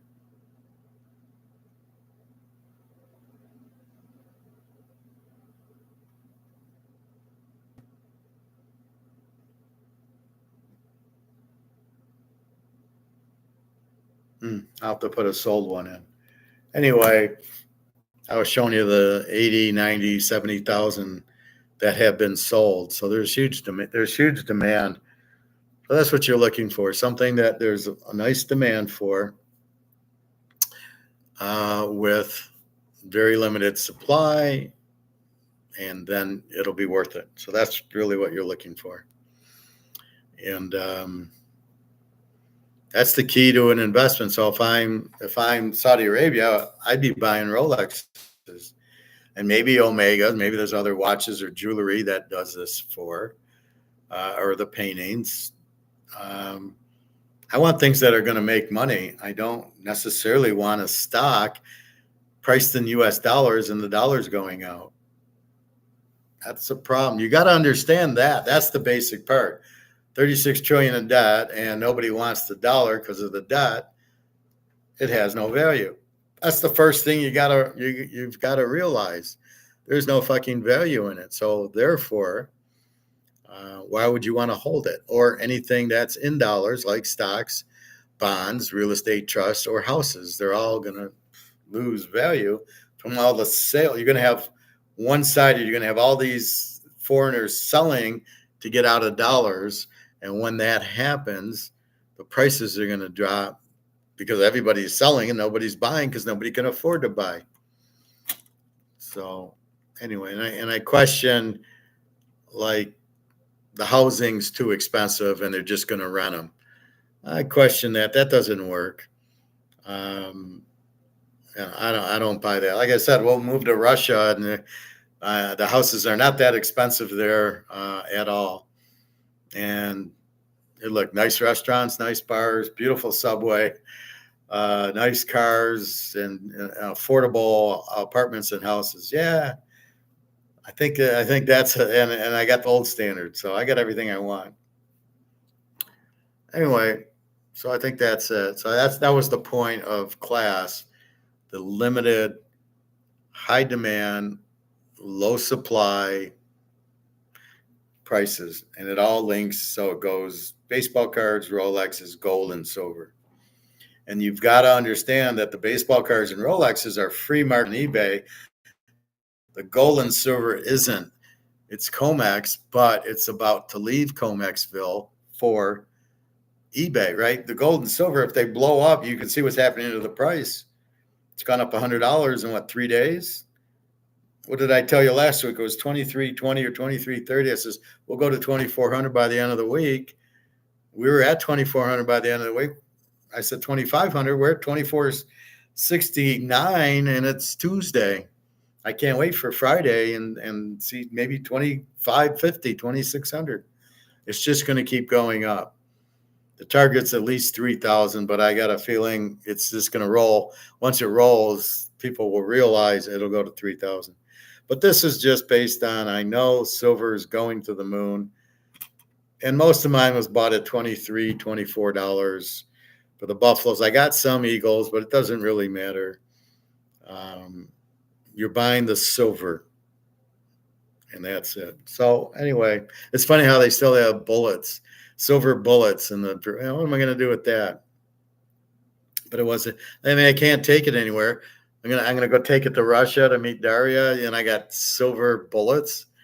Yeah, I won't even get on the plane. What do you got? Silver bullets? Well, they're not. They're just silver. So anyway, so that's basically it. We got All-Star game tonight, which I won't be watching. That's probably it. I might go through my economics. It's always fun to go through my economics and go, shit, I read that. But the scary part is I actually understand it. That's what's really scary. But it's a good thing to know and learn and understand. That's critical. You must understand limited and low supply and high demand equals high price. That is the most critical thing you can do. You'll get rich off of that. We're all going to get rich on the gold and silver because it's limited and a huge demand, and the dollar's going out because of the debt and the petrodollars. The dollar's gone. Okay, it's still hanging around a little. The boat's sinking, but it's taking its time. Where's Luke when you need him? Luke's always crying about where's the price. Here you go, Luke. We're 24.68. Where are you now? So that's the point. So this is on our way. This is very low. Do not sell your gold. It's silver at this price. I'm buying silver at this price. Do not sell your gold. Don't you dare, unless you absolutely need. You have a major expense, you need to sell an ounce or two. And again, you'll get 5,000 for 2 ounces. Soon it'll be 5,000 for 1 ounce. Then it'll be 10,000 for 1 ounce. You can imagine. So when this goes to 500, I just paid $33 for this. And when it goes to 500, and I got 11 ounces times 500 is $5,500. And I just spent 363. That's when it really gets, and there's no reason silver won't hit 500, 1,000 an ounce, probably much higher because of the demand for the product and it's money. Gold's money. Everybody, the dollar going out forces gold to go up because people will get into it. People should be into it anyway. But getting rid of the derivatives, getting rid of the COMEX on the gold, you can see what happens. It goes up, and there's nobody to knock it down. And there's no consolidation, and there's no fucking profit taking. Nobody profit takes gold. It's not a stock. It's not a profit take. Why? So this goes up to 40. You think I'm going to profit take this? Oh, I'll sell it now. I made $6. Fuck that. I'm not going to sell it at 500. So we'll see. Anyway, gold back currency coming out October-ish. So can't wait for that. And we'll see what the U.S. does with the dollar because it's going to go, they might be pushing for the CBDCs, but tell them to fuck off. I don't think they'll have to take it. I think it'll be an option like Bitcoin. I'm not sure that they're getting rid of the dollars because I don't think the banks want to at least in America, the banks do not want to get rid of dollars and paper money because they can print it. So they'll keep it around for a while. They'll come out with USD2. Hopefully they'll come out with some gold back currency, but they don't have it. Like we learned yesterday, it's or the day before, it's all rented. So the 8,000 tons that's on the books has been rented, which means sold, which means we don't have it anymore. We don't have any gold. So we can't do a gold back currency. So we're fucked. These states accepting gold, all they're saying is you can pay with gold, but I don't want to pay with gold and silver. I don't want to get $33 for this. I'm not going to use this to pay. That's what they're saying, not anything else. Well, I'll just keep using my credit and debit cards. I don't need. I'm not going to waste. I'm not going to sell my silver at $40. Well, it's going to be worth, 1,000. Why would I sell it for 33? That's what I tell. That's what Jenna does. I say, oh, we just made money on gold and silver, and she doesn't quite get like. But I'm not selling it now because this is tip of the iceberg. This 2468. When we got a zero after it and it's 24,000, then maybe we'll sell it. That's what we're waiting for. So that's where my hands are tied. Yeah, I got money, but it's in gold and I ain't touching it. So we will see. Anyway, so waiting on the trust. We'll see what happens. Hopefully by the end of July I'll get something, and then waiting on the job. We're contacting them and we can't really get an answer, but we're not getting a no, which I think they would say, well, we don't want Howard. I don't think that's it. I've had 4 fucking interviews. I don't think no's in the cards. I think it's yes, but they're waiting. They probably got the second quarter results, which probably weren't good because they don't understand the recession and the inflation. Most people don't understand inflation. Oh, it's prices going up. Oh, you know what? The prices are leveling off.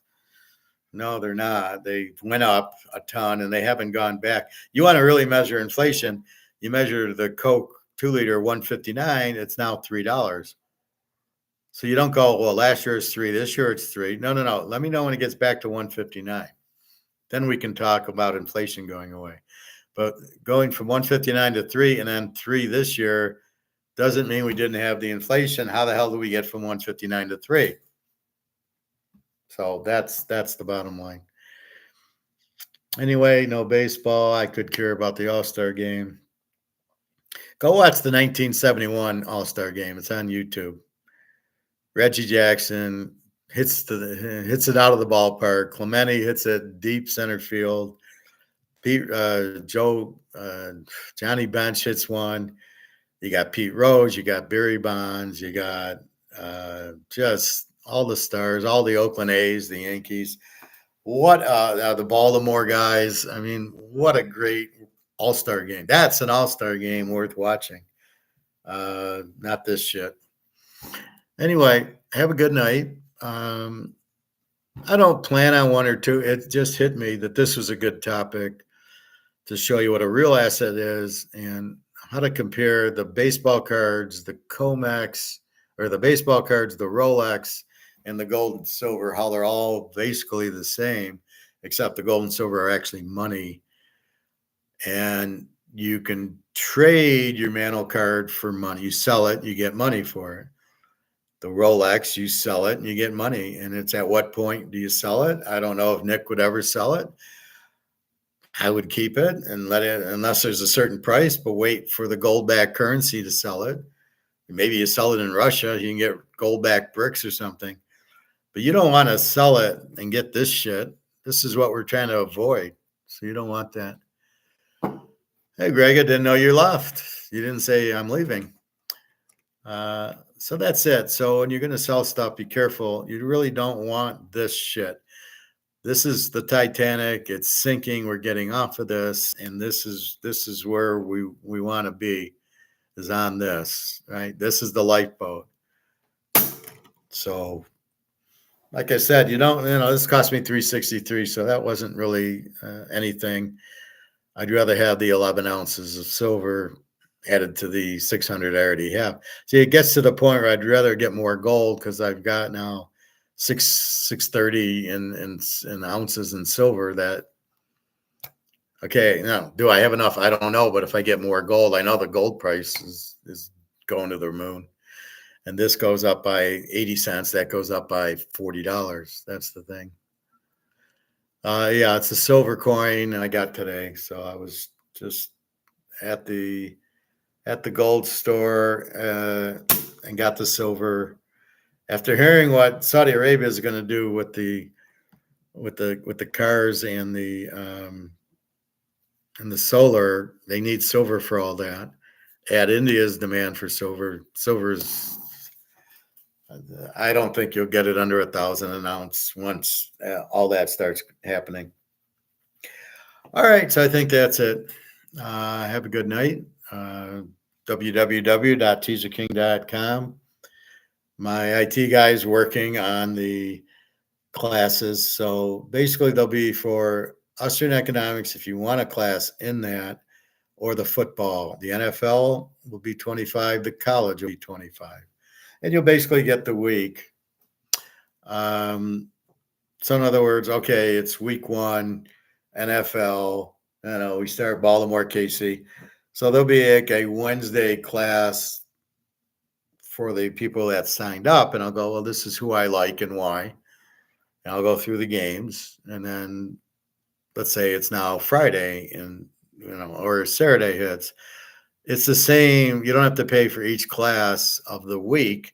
You bought week 1, and then next week will be week 2, and I'll make it private and enter your email because I'll get it from when you buy. I get your email, and those people with the email will then be able to go through the picks with me and do the comments. Or you can always just go to teaserking.com and purchase the picks and say, yeah, I'm going to buy the month for $200, but $25 a class is to go to get the month for $100. Well, $100 college and $100 pro. So, but you get the analysis and the picks live like I did it last year. But I'm not going to give them away free this year. Sorry, folks. I not going to happen. I gotta get paid for my skill set. Who you got? Who you gonna take? All-Star game tonight. I don't have anybody. I don't care. I don't know any player on it. And I really don't care. It's baseball is so diluted. You got Mickey Mantle, Willie Mays, Hank Aaron, Pete Rose. Then I'll watch it. Clemente, fine, but I don't know who these guys are. It's like basketball. You don't have Jordan. You don't have Isaiah. You don't have Magic. You don't have Bird. You don't have Kareem. You don't have the Doctor. What the fuck am I watching? Basketball has got so little talent now, and it's all 3-point shooting. Who the fuck cares? So I'm not taking anybody, Greg and John. You go take the best pitch. I don't even. How do you analyze it? Who's pitching? What's the pitching staff? Is there any 300 hitters in the game?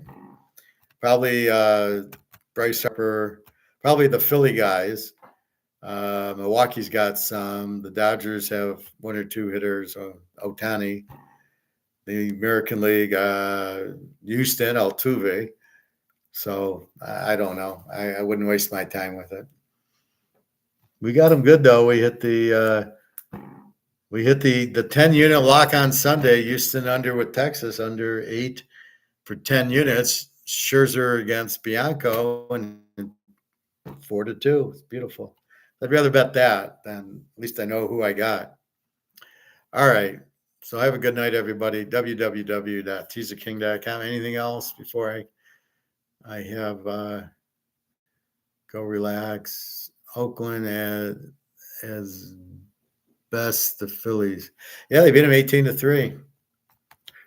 It happens. That's baseball for you. It doesn't matter the records.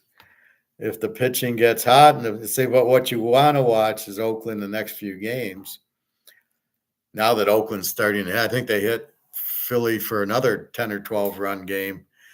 So if they're starting to hit, and I notice in their lineup, you got these subtle changes. All of a sudden, Oakland's got a 270 hitter and a 280 hitter and a 250 hitter. they don't have those 190 hitters and the 160s and the 210 hitters. Those are slowly fading away. I noticed the Tigers are doing that too. They're bringing in hitters that can actually hit 250, and you don't see as many as these 180 hitters. But I mean, the Tigers just suck anyway. But I don't know. That's what you look for. You look for the streaks. So we'll have to be careful. What is it, Friday when it starts again? Because everybody's off, right? The timing's off for the pitchers and the hitters. So we'll have to be careful Friday and Saturday and then start back on Sunday. Okay, Greg and John, and go buy your gold and silver, boy. You're going to need it because you're not going to be able to get it later. All right, take care.